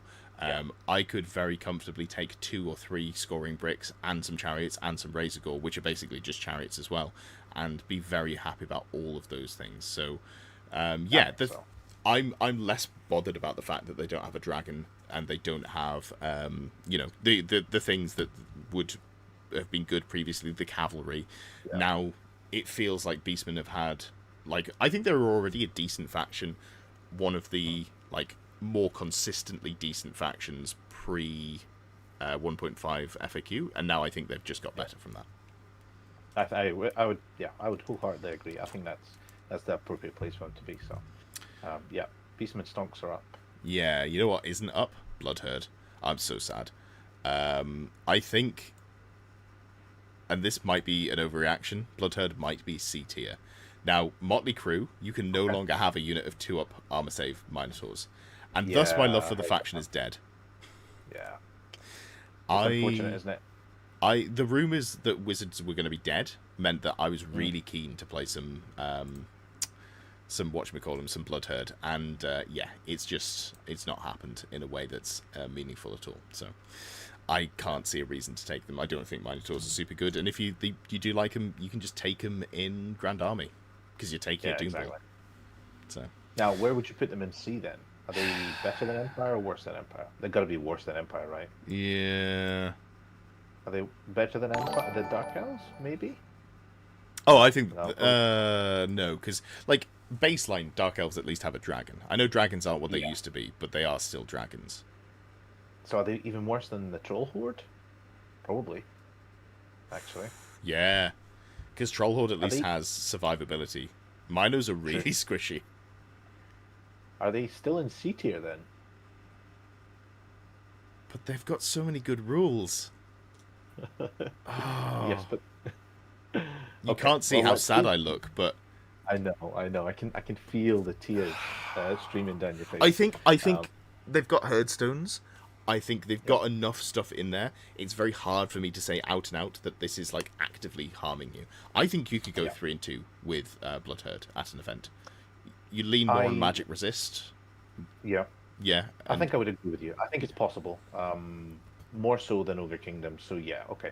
Let's stick them in bottom of C, and if they accidentally drop out of C tier by the end of this review, then maybe that's just the way they'll go the same direction as my camera. That might be the case before the end of this. But yeah, okay. But then there's Wild Herd, and Wild Herd. This is spicy. I'm a big fan of Wild Herd, and I think I value them higher than I would value regular Beastmen. I don't know that I'd value them a tier above or significantly above, but I do value them a little bit above, I think. Okay, fair enough. So solidly in B tier somewhere? Grand Army we have in A tier currently. Oh, you would even put them higher than Grand Army? I don't think they're worse than Grand Army, because they've got like. Have you looked at the casting change for what they did? I briefly looked at it, to be honest. So previously it was very punishing. If you wanted to have any level of like bonus to casting, you would risk a miscast on any double. They changed it now that it's only like a normal double 1 miscast, but everyone who is in range of the caster that's rolling the spell does the miscast. I don't care about that. I'll risk some blast templates. 1 in 36 of the time. Yeah, now they can get casting their spells at +4 for the level 3 casters and +3 for the level 1s or 2s. You can Vile Tide spam like nobody's business with this faction. Okay, that's fine. I'll bow down to your knowledge of Beastmen. It's not an army that I play against very often, certainly not. And you know what? I put them very close to the other Beastmen list. I don't know which one's better, but I'd say they're probably. I feel like they do different things well, but they both do those things pretty well. Okay, sounds good. Yeah, stick them in A tier and see how they hold out by the end of this. Sorry. Apparently you can all hear me unplugging and replugging my camera, which is still not working. So I'm going to stop doing that because I can just hear it going in ding, ding, ding, ding, ding. Nice. Yeah, well, we'll just have to wrap it up without a camera. It's fine. All right. No, you've just got my pretty face to look at. Absolutely. Should I clone you so there's 2 of you? Or is that too much pash? So I can have a conversation against myself. Yeah, I feel like that's. Anyway, we'll move on. Lizardman. Now, I think I've got a hot take on this, so it's out of sequence, but I'd like you to give me your rough thoughts on this faction before I give some wild takes. Okay, so this is vanilla Lizardman without any sort of like renegades. Yeah, we're just talking else. legacy. We're just talking about straight out the PDF type Lizardman. Straight out of Lustria. Straight out of the jungle. They have to have got worse. I mean, one of their strong points was always skinks and poison, and that's no longer as strong as it used to be. They have Cold One Riders, which are, stupidity is just. It's all right. They were bad already. Yeah, like I feel like they were not. They were one of the sad factions. I agree, and I feel like they got kicked further down. So I would put them in F tier, and I think they're better than Skaven. I'm not actually sure they're better than Ogres, I'll be honest. I think they're in between. That's my take on it. My hot take, I think they got better, which sounds weird, because obviously Skinks did take a hit. Now, why do I think they got better? Saurus, you have to take at least 10 Saurus. Saurus got way more interesting, because they have AP1 hand weapons. So if you're taking them already, you're like, oh, I can just take a scoring brick. Do you know how many attacks the hero level character has for Saurus? It's like 4. Okay. And it's strength 5 base. So you can like quite cheaply load up this unit of Saurus to hold. Skinks, obviously less damage output, still incredibly annoying to deal with. For some reason, they're still toughness 3. Even though they look like they're made out of tissue paper. They don't have saves, or I guess they do. They have light armor shields as well, don't they? So they can. Yeah, they're actually not bad. 5 up is pretty solid for 4 up in combat if they get charged. But they're just a really solid skirmish scoring unit that can kind of deal with other enemy skirmish units as well, I think. So that's better. You know what didn't get nerfed? Any of the casting values or bound spell levels for Lizardmen. Yeah, I mean, they have maybe the best magic missile in the game now. Yeah, the Bastiladons are interesting. I still think that if you throw a dragon at them now, with the changes, that they would struggle to deal with it more now than they did before the FAQ. I think realistically, because unfortunately, wizards don't exist for Lizardmen. I think that's just a sad reality we have to deal with. So, assuming we're living in the world where we're not even considering casting Plague of Rust, you were never killing the dragon anyway. Now, you just kind of win. Like, even if you... So, you can take musicians on your skinks. So, if you have a unit of skirmishing skinks and a dragon charges you, and let's say it's an elf, and an elf with 4 attacks is going to do about 2 wounds to a Lizardman.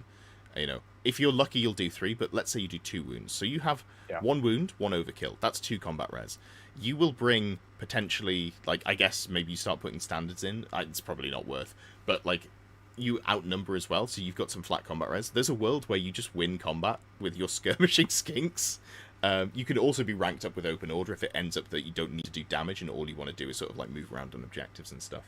But also going to the front of the Saurus unit, all that stuff's, you've got ranked up combat res. They can't do anything other than lose unless they're supported. Yada yada.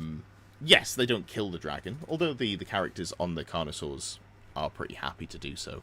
And yeah, of course. So and they're cheaper. So I think, don't get me wrong, I'm not trying to push them as high as B, and I'm not going lofty, but I think they went from a bottom of C, top of F to like a solidly middle C tier army, I would say. Okay. They're not better than Dark Elves, though, surely. Are they? I actually don't know.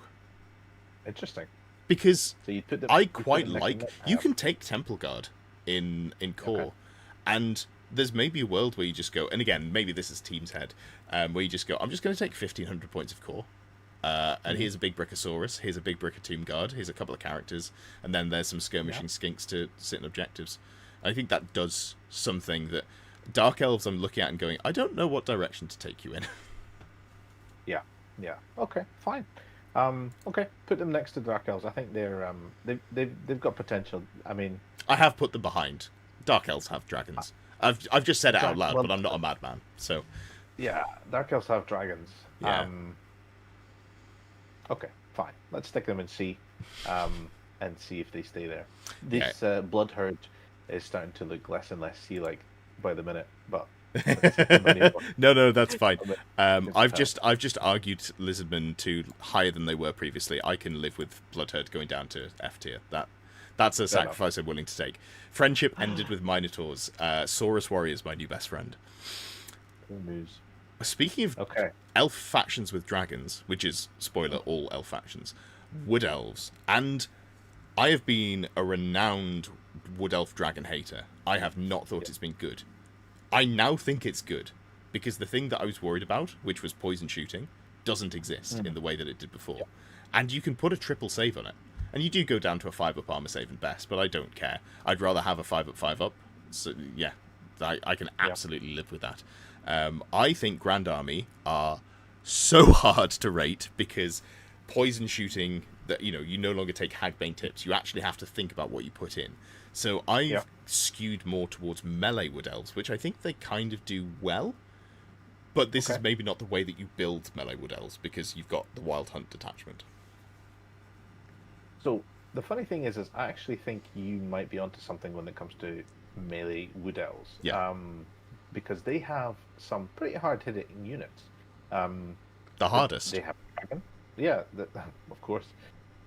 They still have a dragon. They still have wild riders. They still have treemen. Like you can do something there. And yeah, okay, poison got worse, but their shooting is still solid and very decently ranged.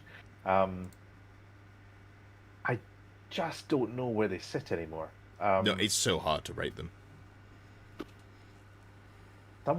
Something makes me want to put them in B. I agree. Because they have a dragon. they have a good dragon. Now, they have a good dragon. Down this line of thinking, you can't do double dragon, which is I'd want to go wizard on dragon, lord on dragon, and that is something I'd be very comfortable putting on the table. You can't do that, which makes it really difficult. Keith points out the Oaken Stave is going to be so good now, 100%. Yes. They have the best magic defense in the game. Very, very, very good point. Yes. With Kindreds, you can do some really spicy stuff. Stag characters, I think, were good before. I think they're even more gooder now. I really like the stags, and me English. Well, all of these things. I'm so good at my job. Okay, are we putting them top of B? So speculatively, and this is one of the ones that I'm most I have the least confidence in. I would say I'd maybe put Wood Elves Grand Army bottom of B, but then I'd want to put Wild Hunt top of B. That would be sort of where I see the two factions, probably in the same sort of. I think they both have issues, like they just fall over to good shooting. That just sucks. I know they can evasive and stuff, but a lot of the time, good shooting might be mobile as well. So I've got concerns with it there. But I think, they both have play, and I think Wild Hunt has more play. Okay, well, let's talk about Wild Hunt then. Why is it better than the Grand Army? Oh, yeah. You know what's gone? Falconhorn. You know what that means? Wild Riders are here. You know why Warhawks. Warhawks, thank you. You know why Warhawks are so good? They are such a good screening unit for Wild Riders that if you also give them the Furious Charge and Impetuous rule, which, yes, you do have to take tests on, I do understand. I'm playing a full send army. I just want a modicum of control. I want you to not be able to plan for me failing my Impetuous test. And when I'm like, I'm an elf, so I've got good leadership. What I want to do is I want to run 2 units of core Wild Riders, 1 unit of Special Wild Riders, 2 units of Warhawks, maybe an Eagle or something, and then just juiced characters. A Dragon, a Stag, a level 2 Wizard with the Oaken Stave. I have written this list so many times because it genuinely excites me. Do I think it has things that it fails into in the meta? Yeah, 100%. Do I think it has a really good chance of just wiping undead armies off the board? This thing has output like you would not believe. And 19-inch fly Warhawks is such a good unit for screening Wild Riders because they can see through. They're an open order, so there's no issue with, all models need to see or half models need to see. And with Furious Charge, you get enough punch that you can put them into something and not feel bad about getting them in there as well. Okay. I don't have a lot of experience with these guys. I mean, they came out, 2 days ago? Sure. I haven't even seen them on the table. I feel like there's a new army released for Old World every week. It does seem to be coming thick and fast, which is great. I agree that they have potential. Yeah. They certainly do look like there is a way to play them. There is a plan that they have, and they are good into the things that are good at the moment, which is undead. Yeah. So yeah, stick them in B. Maybe we are wrong. I think Wood Elves are just really hard to place. I agree. They're just a really tricky army to try and figure out. They always have been, and they constantly keep you on your toes. So yeah, stick them in B and see if we're right. I mean, if we're wrong, we're not far wrong because that's because it's the middle of the table.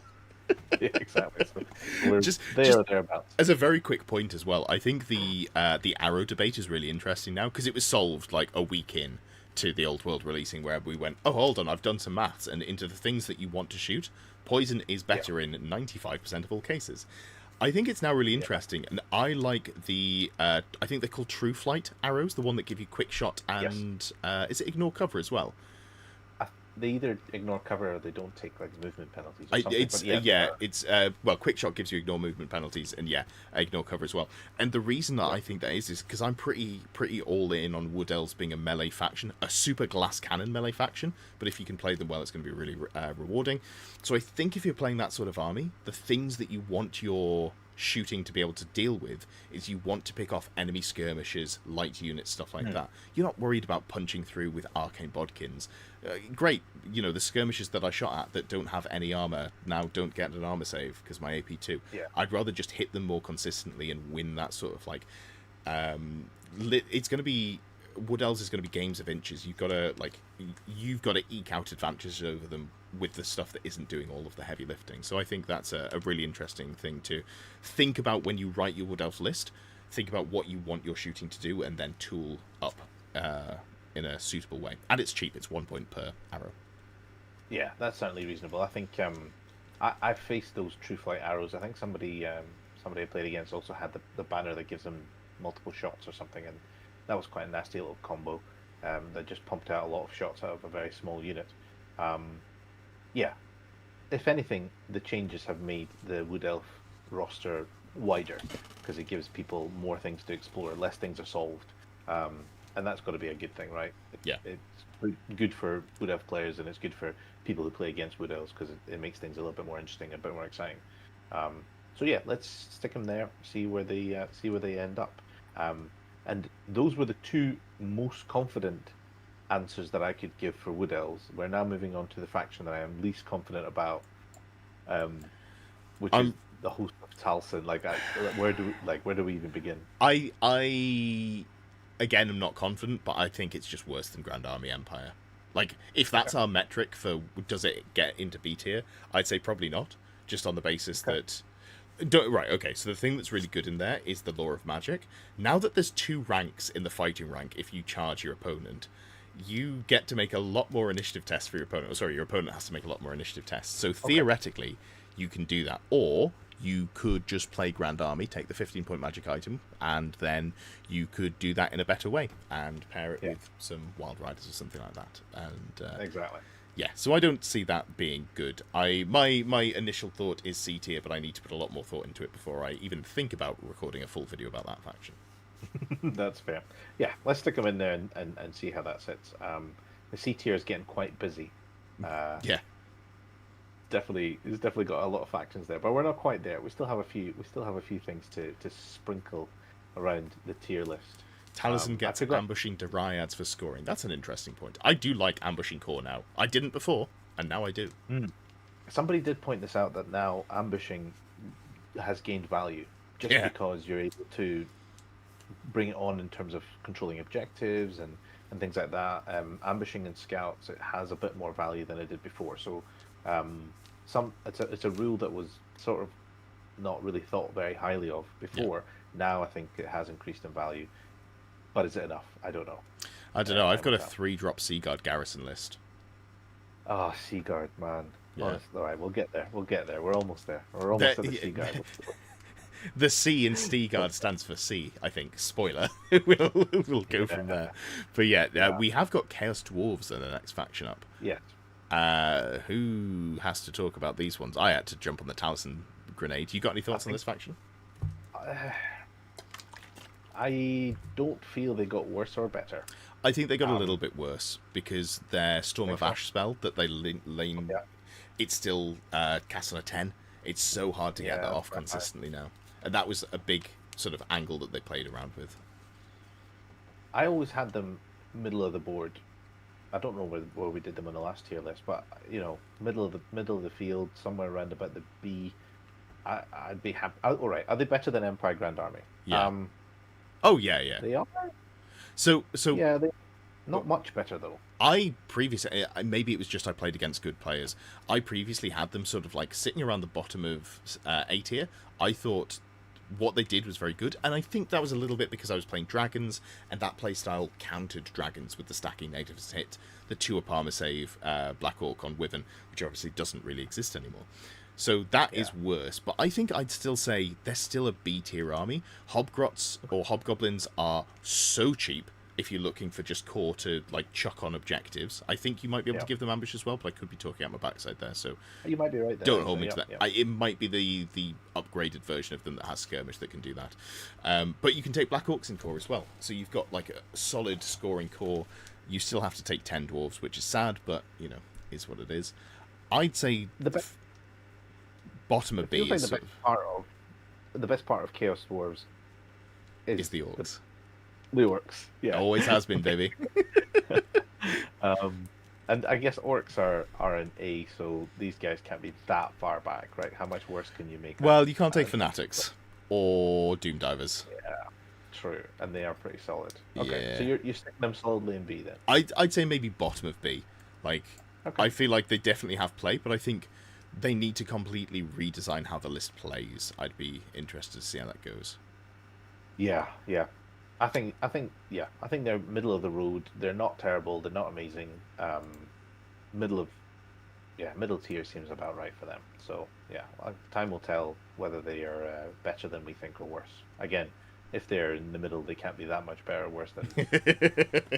If I doubt, bottom of B. Probably be about yeah, absolutely. Be about right. Will be about right. Grand Army Tomb Kings. Oh, this is you've left sort of the best to last. We've got quite a spicy little discussion here. Right. So I have an opinion about this one. Right. Do you want me to go first then? Yeah, I do. Go for it. Okay, I think Tomb Kings is the second best way to play. The Grand Army is the second best way. I think they're still very solid. I really like the Monster Mash list. I think I need to see it in action more, because maybe there's just not enough oomph there.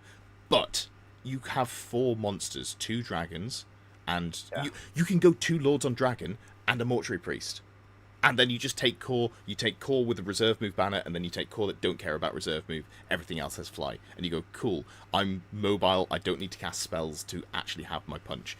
You can always have a buddy system so that you can send 2 monsters in. You can send, Necrosphinxes into things on its own because they can't be challenged out. Yeah. I think that is such a good pressure list, and I think it is, outside of Warriors of Chaos, the best pressure monster list that exists in the game. But also it has really good scoring core. Okay. So I'm along the same lines, but I actually would rate them even higher than that. I would say that the Tomb Kings Grand Army is probably the best army in the game at the moment. You know what? I think I don't necessarily. I think it's so close for me that the other one that I want to rate highly, that I'd be like, yeah, sure, let's do it. Let's just put it straight up there. For everything that you mentioned, they still can do the full send list very, very well. They've got lots of monsters that are just very scary for people to deal with. They've got decent core that can capture objectives. They can raise things back. Regen got better. I mean, they were already a top 2-3 army beforehand, and they've improved after the FAQ. So I think they moved into number 1 in S tier for me. I think they are there. That's super they're fair. Number 1 to beat. Yeah, I think they were. Well, this is the time of the undead, and they're leading the charge. Yeah, at a frightening speed as well. Very fast. Yeah. Also, so while vampire counts lost a little bit of reliability, the buffs that you want to put in your Grand Army, it's a lot of My Will Be Done. That's the sort of like big buff in that list, and that's just a leadership test with a reroll if you got a BSB. So. Love that for although it is hard to fit a BSB in if you're going double dragon, to be entirely fair. It is. I'm interested to see what you think is the second best army. All right, okay. Well, it's got to be one of these next 6, and it's probably the Seaguard Garrison. But we'll get to that when we get to that. Yes, absolutely. I'm going to say Royal Hosts, controversially, I think has taken a huge hit because the build has. So it's the only poison shooting block that still exists because you can always volley fire. But I don't really care about poison shooting anywhere near as much. I think. No way. I think its flaw is it's probably as good as or better than dwarves. Like, it's probably better than dwarves because it's undead. Okay. But like, I think it's somewhere in like top 3 A tier. I think it's definitely worse than vampire counts. Like, vampire counts feels super good. So yeah, Royal Host, I think probably maybe better than Orcs and Goblins because they don't, it's hard to compare it a straight matchup. But like, they don't care about fanatics. But I would value what Royal Host brings a little bit more, but it's that sort of tier, like Grand Army Orcs and Goblins. Yeah, I think you're right. The Royal Host has lost the most out of all of the top tier armies, and it's mainly because it had one sort of gimmicky type play style, which was chuck chariots into one big massive unit and profit. TMP's no longer the thing. Regen has improved, yes. Yep. But not for single wound models. Not for exactly. Yeah. Poison got worse. Casting got worse. Normal casting beforehand.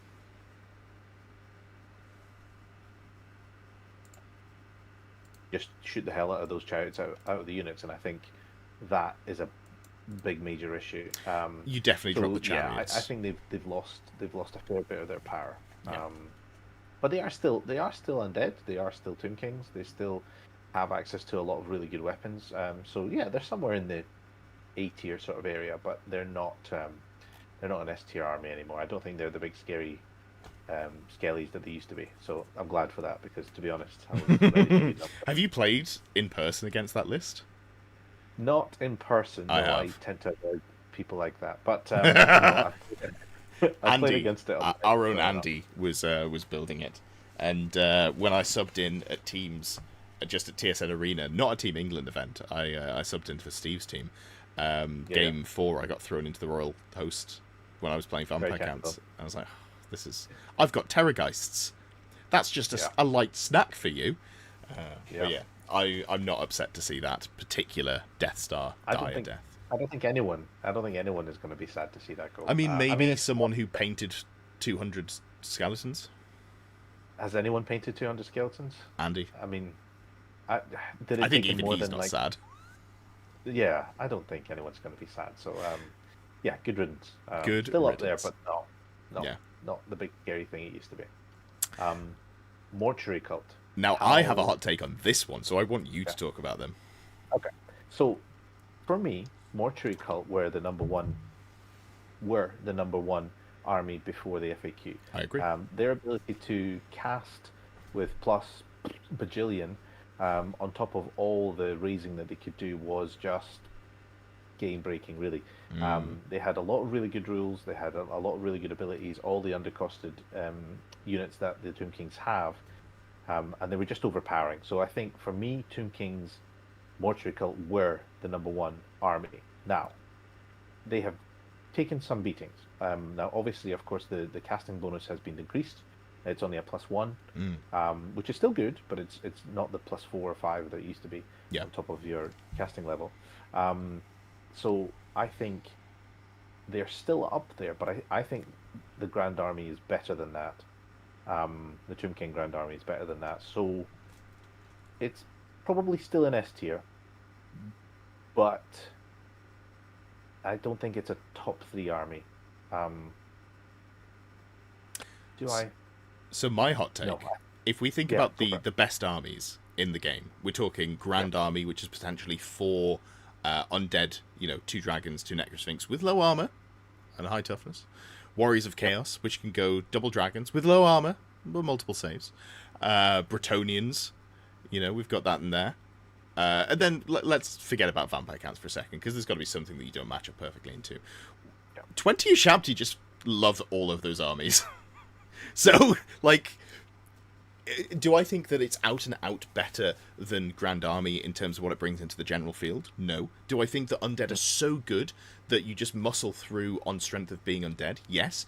And having that really strong matchup into, here's my 4 toughness 6 monsters, here's my Warriors of Chaos toughness monsters, here's, oh god, I've still got Pegasus Knights, and maybe I don't even have a ward save, I just get eaten alive by Ushabti. I think the 20 Ushabti build is horrifying in a way that I'm struggling to conceptualize because I haven't had to play it more than twice, and it was bad both times.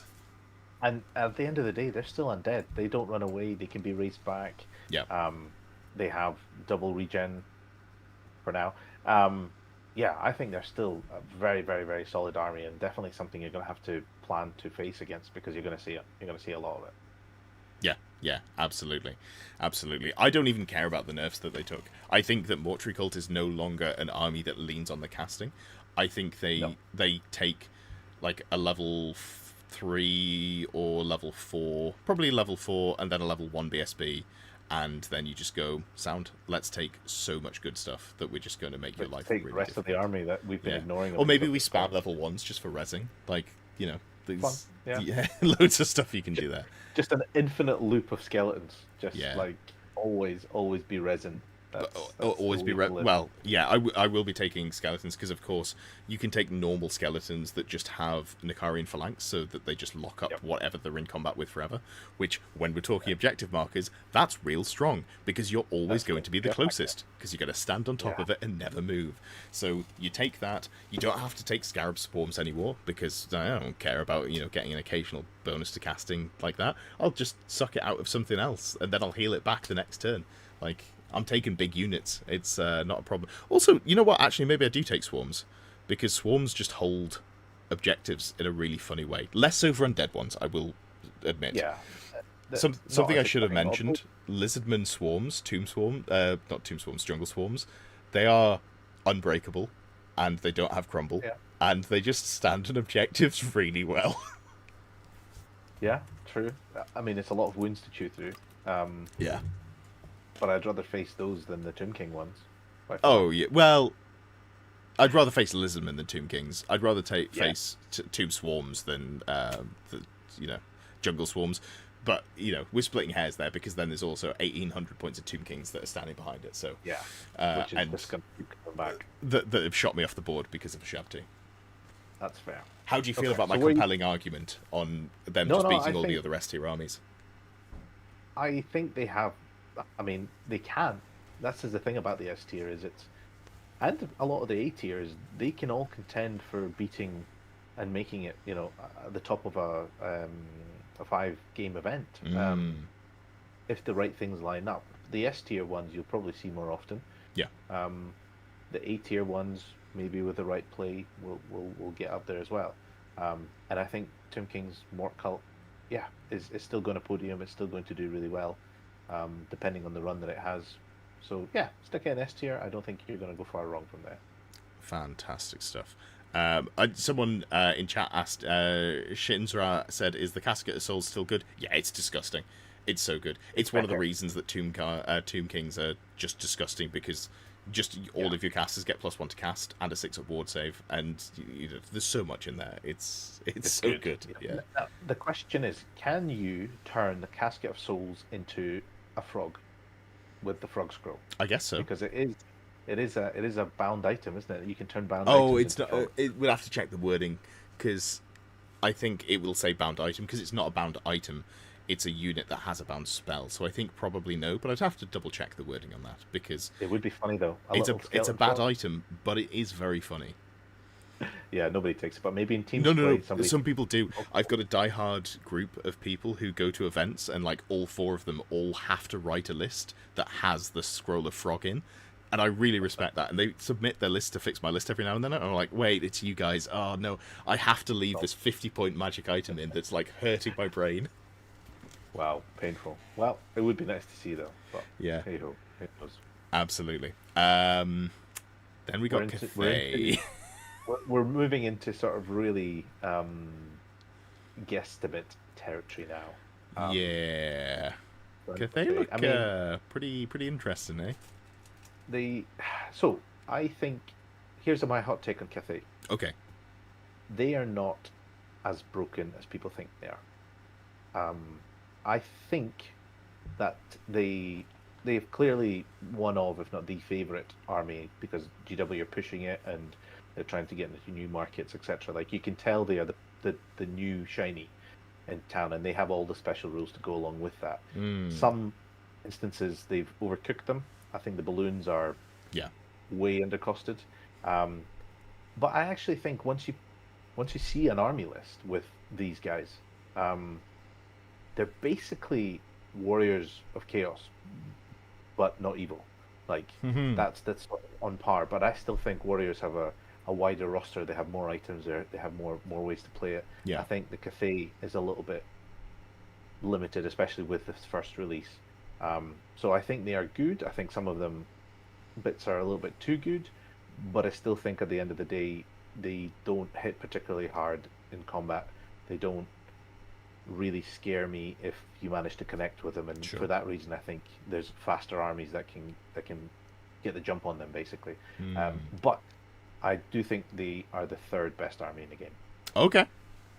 And that's assuming that we're not going like each individual, army of infamy in there, or are you saying like even including armies of infamy? Oh, because if we're just saying like Tomb Kings, Bretonnians, Cathay, I'm assuming is where you're going with that. That would be my tier. Yeah, is it would be Tomb Kings, Bretonnians, Cathay, Warriors. I need to move Warriors of Chaos down. I've definitely been sold on them going down to A tier. Well, when you look at other things that are in the A tier, in the F tier, sorry, it's like they're good, but they're not that good. They're not, they're especially with some of the items being toned down and things, like they are still solid. They are super really good, but they're just not as good as a Tomb King army. They're not as good as a Cathay army. Definitely. And the different flavors of Bretonnia are also better, I think, overall. So yeah, I would probably say Cathay is up there, but it's not the best army. Maybe it is. Like, this is all guesstimates. I think that they're going to be better than you expect them to be, but I'm going to put them where you have them because I'm hopeful. I'm going with the God, I hope you're right, because I'd love them to be worse than I'm expecting them to be. Better the devil you know, right? I mean, we're talking. No, I know you. I'd rather have Cathay. Yeah, that's true. But we're talking. It's just, I think part of it is you don't want the new army to be the sort of most broken thing. Sure. Because otherwise that sets a precedence for future releases, and that feels bad. I get what they're trying to do with them. I like the army. I can see what their appeal is. I think we're going to see it a lot. Yeah. I just think they have weaknesses, and they can be exploited by the other types of armies. The problem is they suffer from Eldar syndrome, whereas they've been written with so many special rules and mobility tricks and stuff in there that Games Workshop are very bad at identifying when they've written rules that are OP, when they layer too many rules on top of each other, and I think that's what's happened here, basically. But of course there is the very funny ha ha ha ha, I'm not laughing, I'm crying. Potentially you can actually take 6 cannons, at which point turn 1 you fire 12 cannons, and you're like, oh, do I have an army left? And because of the poor wording on that rule where it limits their movement, you could technically have a movement 0 army unit, or a whole army, if you just put, if you're firing 12 times, it's a whole army that's moving never. Nothing. Exactly. That's fun. I definitely want to face that. That sounds like hilarious. That's like having if you go first, that's like before the game starts, having an additional round of shooting before your opponent gets to do anything. Or 2, almost, isn't it? It's almost like two turns of shooting. And that's not the worst that they can do. The 6 balloon list is also ridiculous. Like those are mad. Miao Ying, the super dragon. She's, I think, actually, it's funny that the internet lost their shit over her, because you're like, she's fine. I think it's going to be interesting. I think her and the Green Knight is basically what's going to lose everybody access to special characters at events. I honestly think that might go that way. And it's sad. It is a bit of a sad case. But hey ho, we'll see what happens. Maybe I'm wrong. Cathay will have a higher win rate than you'd expect then, because they've not released her model. So for now, people are just going to have to use the things that are around. We're going to wrap things up with High Elves. And when I say wrap things up, we're still going to be here for 20 minutes, I reckon. But we've got some chat. I feel pretty good about High Elves. I didn't like the Sister Star shooting list. So, from the perspective as someone who likes the infantry, likes the dragons, but doesn't like the big teleporting unit of sisters, I feel like my High Elves got better across the board. Objectively, what was probably the best build for them got nerfed. I can accept that. But the things that are the other builds, I think all got better. Okay. I think they got worse. Okay.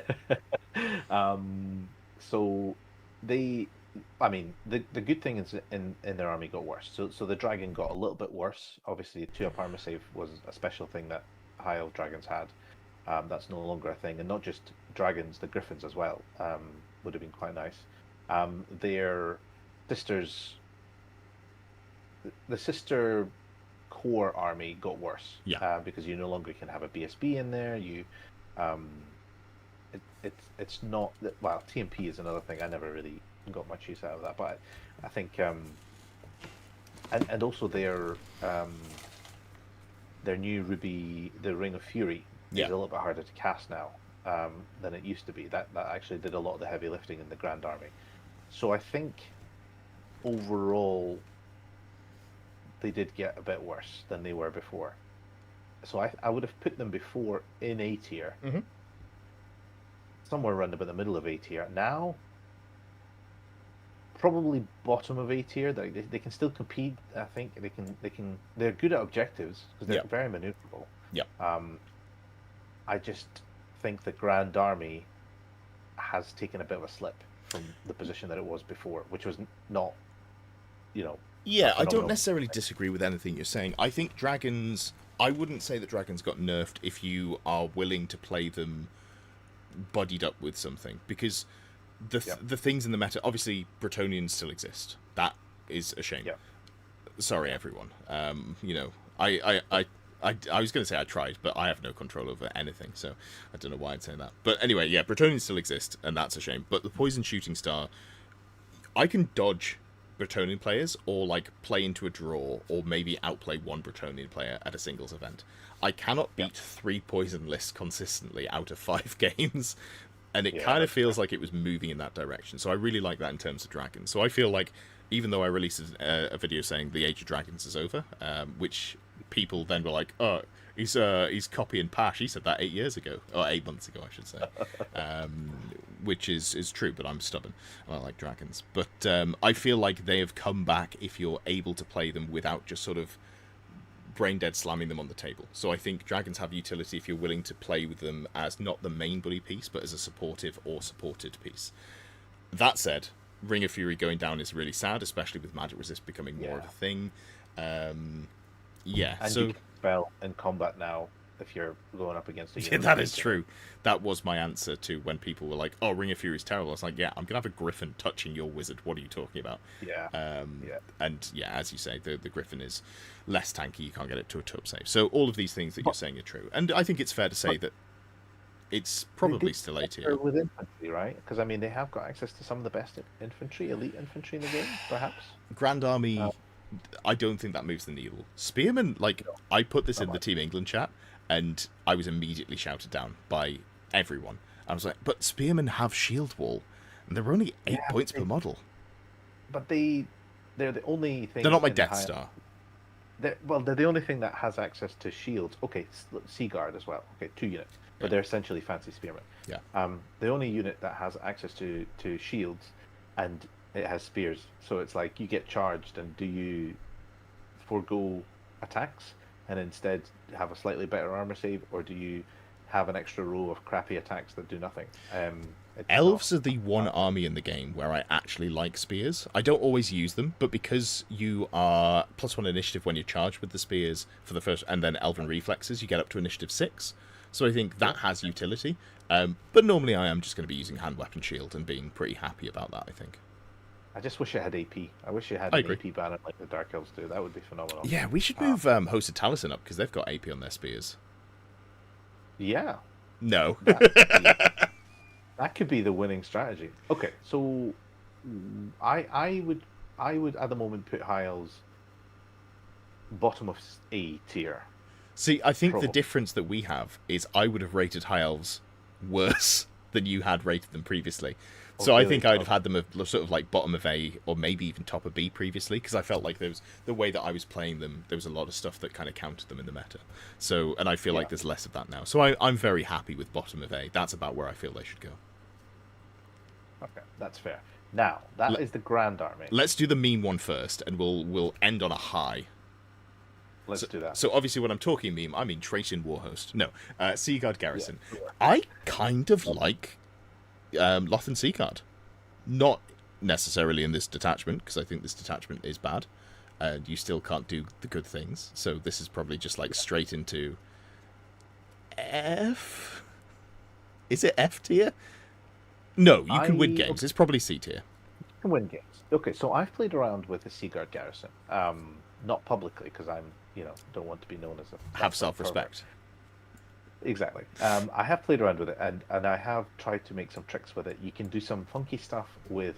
You can basically make a very evasive army, because the Seaguard Garrison commander gives his unit evasive, and that could be an evasive Griffin, which is exciting. It's cool. It can be an evasive... It's a gimmick. It's a thing. Right? Have you looked at the rest? Sorry, I'm gonna butt in here. Have you looked at the rest of the stats, like the fact that it can't take a good weapon and it only has heavy armor? Yeah, but you can have like 4 of them. That is true. Army. That is true.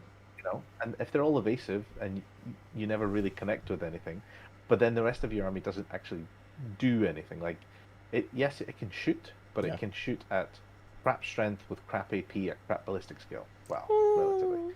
Like, it's just not. You could be AP1 and play Garrust, because Stormweavers are now better comparatively to where they were.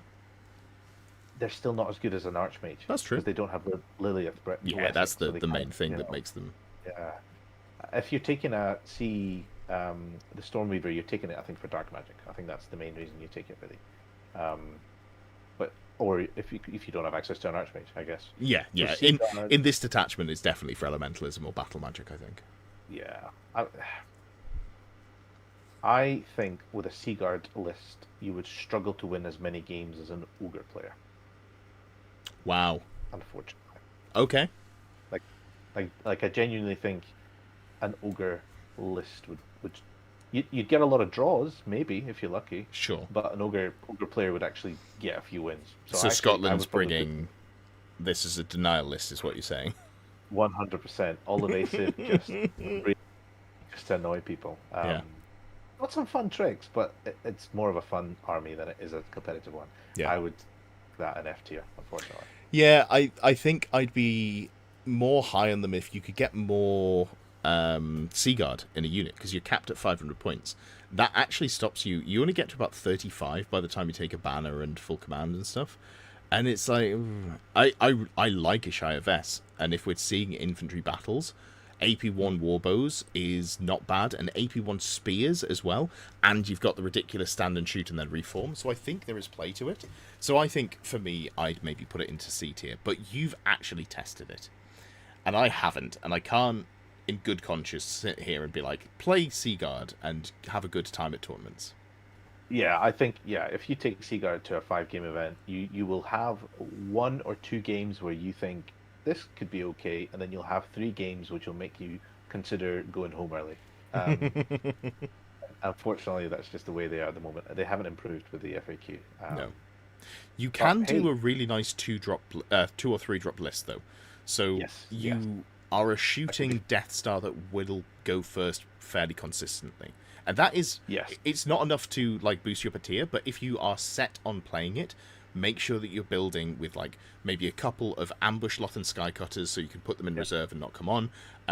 Go with detachments. You can go detachments of the ship's bosuns, so not the sea crew, whatever they're called, and you can just have skirmishing bows. Have extra models that die. I mean, well, so if you're playing around it as like a pure infantry Death Star and you're trying to lower the number of drops, you can go commit into the unit of Seaguard, a Shire Vess, maybe a wizard in there as well, yada yada, and then you've got 2 units like 15 standard shoot, just warbows, or I think there might even be longbows on that unit, whatever they are.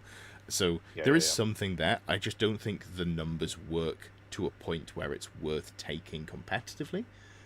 No, Sadly not. Narratively, I think it works kind of well now, actually. Yeah, if you're playing lower cool. power, it's definitely like it's the army you see at a club event that one guy has put together because he had it from 5th edition or White Dwarf article or whatever it was when this army first appeared. But it's not an army that you'll ever see take a podium, I don't think. Not unless it's heavily combat. I will say it again. Jack Allen won an event with Legacy Skaven. Yeah, he would have had an easier time doing it with Seaguard, I think. I would love to see that. I'll start Grima Wormtongue whispering in his ear and be like, it'd be a really good challenge, because he was playing Bretonnians but without Pegasus Knights. I'm like, no, they're still too good for you, Jack. You should play Seaguard. Just like, did you think it was difficult swimming with one hand behind your back? Well, have you tried swimming with both hands behind your back and your legs tied together? Yeah, maybe that's a thing. I've got some new shoes for you. They're made out of concrete. Here, let's go. Joy. Good luck. Yeah, absolutely. And that's it. That's all the armies we have, right? No, because we have a top of 8 here. I genuinely think Trace Warhost is so good. I am jazzed that this exists, and I don't even know which direction I want to take it in. White Lions, about a year ago, I did a tier list for regular infantry, and someone told me that I hadn't got a clue what I was talking about. I was terrible at the game, because if I couldn't use White Lions and win basically every game I was playing, I was an idiot. That is now probably the case. White Lions in core are fantastic. You can support them really well. You've got wizards that have reliability. You've got your terrain has become a wood. You've got Tracian Woodsman, or Tracian Huntsman, whatever they're called. The White Lions, but with skirmish, with warbows, strength 4 warbows. I'm like, this is now actually a unit that I want that can play missions. You can put one of them in ambush. You can do when I first version of the list I wrote, I took 1 unit of Sisters, 1 unit of Shadow Warriors in rare, both with ambush, because I was just like, let's just keep the drops down. There's so much you can do. Like, I really like Tracian Woodsman. I think you're right. Hell yeah. The Warhost is the best flavor of High Elves now. By quite some margin, I think. It has solid core. The Woodsmen are great. The White Lions are now really a viable choice. You can still take a dragon if you wanted to. You can still take as many more sisters than you can in a Grand Army, technically. You can take all the stuff that's still good now, and have all the sort of better parts of High Elves. You can have the free wood is a big upgrade, actually, from what it used to be before. So I think if you're going to take High Elves competitively, I think the Thracian Warhost is the army that you're going to be taking forward. And yeah, I would stick them solidly in A. Where in A? I don't know. I don't think they're better than Vampire Count. Oh, sorry, I've put them above Bretonnians, Warriors of Chaos, and Grand Army Vampire Counts. That is delusional. But I think they're better than Royal Host. Yes, I would say just behind Vampires, better than Royal Host. I forgot what we had at the top of 8 here. So I've got Warriors of Chaos, Brett's, Vampire Counts, and then the War Host on my list here. That's what I've put them. I still think that's probably about right. The Warriors are really solid, as are normal Bretonnians, as are Vampire Counts, and the War Host, the Thracian War Host, it has contention. It was good before. It's better now. Furious charge on those White Lions. Hell yeah. It's quite nice, isn't it? Yeah. And the biggest upgrade ever is Core Hill can finally join the White Lions. Yes. Which now I would have been okay with everyone taking Core Hill in infantry White Lions to tournaments previously, but now it's technically allowed, which is good. Now, the technically allowed is my favorite form of allowed. That makes sense. Definitely. That's very much your vibe. Technically allowed is it. So, all right. So this is our tier list. So what do you think? Are we still... Well, just very quickly, before we wrap up, I do want to just pick your brains a little bit, because this is not for anyone who's listening. This is purely for me. Banner of Resilience. Are you a Banner of Resilience believer? I am. I actually have been thinking about Banner of Resilience on a PSB, obviously. Of course. On a Sun Dragon. Okay. Because suddenly you can have a cheap-ish dragon. Here's the thing: you're spending 105 points to make a Sun Dragon slightly less shit. Just take a Moon Dragon with a regen save. But you can't have it on a noble. Like, it sure. Only... But because we're only playing Trace, right? So what are you capped on? It's 0 to 1 per 1,000 for Lords and Wizards, but then you just take the Tracian Chieftains, so you're kind of not struggling, I think. Yeah, you're not likely to have that. No. I think there's room for the Resilience banner. It is good. I just haven't figured out where. You know, it suggests that Death Starring it up is the best thing to do. Yeah. And I think if you're going to do that, you're probably going to do it in the White Lions, right? Oh yeah. Because then you have a nice big chunky unit of White Lions that nobody wants to charge and nobody wants to be charged by. What the real question is, what lore are you taking with them? So I think it's hot. I wrote a list for the video that I put up yesterday. I settled on 2 wizards, illusion and battle magic. Now, I understand why you would be tempted to go for elementalism, but the spell that you want, Earthen Ramparts, has so many restrictions. You can't cast it into combat. It goes off on a 9. You can't cast it into combat. It goes off on a 9. There's 2 restrictions, but they're really big ones. So I worry, whereas I could just take Oaken Shield in and Arcane Urgency and Fireball. Yeah. And I think the way that the list plays is you have like Ruby Ring of Ruin, Fireball on your level 3 Arcane Urgency caster, and you just do fireballs from the squad, and you go, I'm going to sit on points, I'm going to score points, my Tracing Woodsmen are going to score points as well for me on objectives, so I'm in theory going to rack up more points. I'm going to chip away at your skirmish, because I've got a lot of strength 4 shooting from skirmish units with warbows. I've got a couple of fireballs in there as well, so you have to come towards me if you want to win at all. And if you come towards me, you're fighting the big brick of White Lions. And I think that's just terrifying. Okay, I see that argument, and I have tried the battle route for all the reasons you've mentioned there. Sure. But I found it lacking in... I actually think that high magic is better, because obviously Walk Between Worlds just makes that unit super resilient. Like, there's very few things that can then touch it. There's nothing really that wants to charge into it particularly. On top of that, Fury of Cain. Suddenly you have Furious. You know what's better than 1 attack White Lion? 3. It's a 3 attack White Lion. Suddenly, if they charge, that is disgusting, and you can have a ward save on top of that as well. Okay, high magic is on the high side. Well, that's what I was going to say. You have Liliath's Blessing. You can reroll.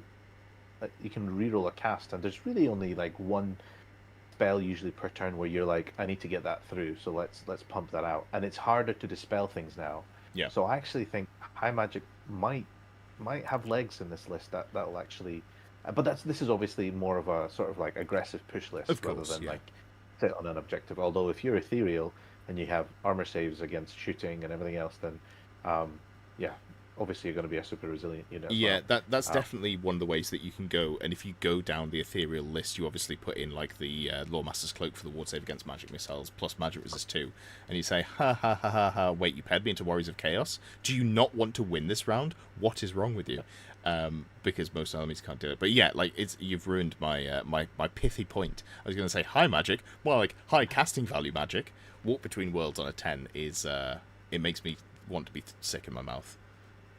It is a bit annoying, to be honest, but you can still have was it Wand of Jet for the +1 cast, and with a reroll, you're doing all right. Like, it's very possible. Silvery Wand, not an extremely common item, is it? I'm pretty sure. Frustratingly, it's about the only +1 spell item that's not extremely common. It's elves, Dark Elves have the same issue. Dark Elves aren't a real army though. Like, they're not. That's fair. It makes me sad, but that's fair. So, like, I think the problem with Wand of Jet is you just then have a 2 in 3 chance of getting your spells, which means 2 games at a tournament you don't get Walk Between Worlds, and God, that's so sad. Yeah, Walk Between Worlds is really the spell that you're looking for. Okay, well, fine. Walk Between, then you're looking for either Lore Master and Power Scroll or Silvery Wand and Power Scroll, and then you really have been doing. I think we might be reconnecting there. Yeah. Apologies for the internet issues that I've had and the camera issues as well. Hopefully this is an interesting bit. You only needed to get to the end of the video anyway, so you could screenshot the list and call us idiots. Call me an idiot.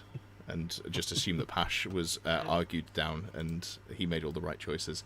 And when Errantry Crusade win Worlds, then we can say that I was a genius. That's all I'm looking for here. But yeah, anything that you'd want to tweak on the list there, bud?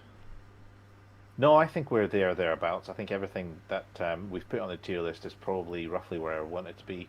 Again, this is all speculative. We're very early days into this new refreshed edition. Some of these armies aren't. I mean, Cathay's not even out. Some of the other armies haven't really even had much play, so these things could shift.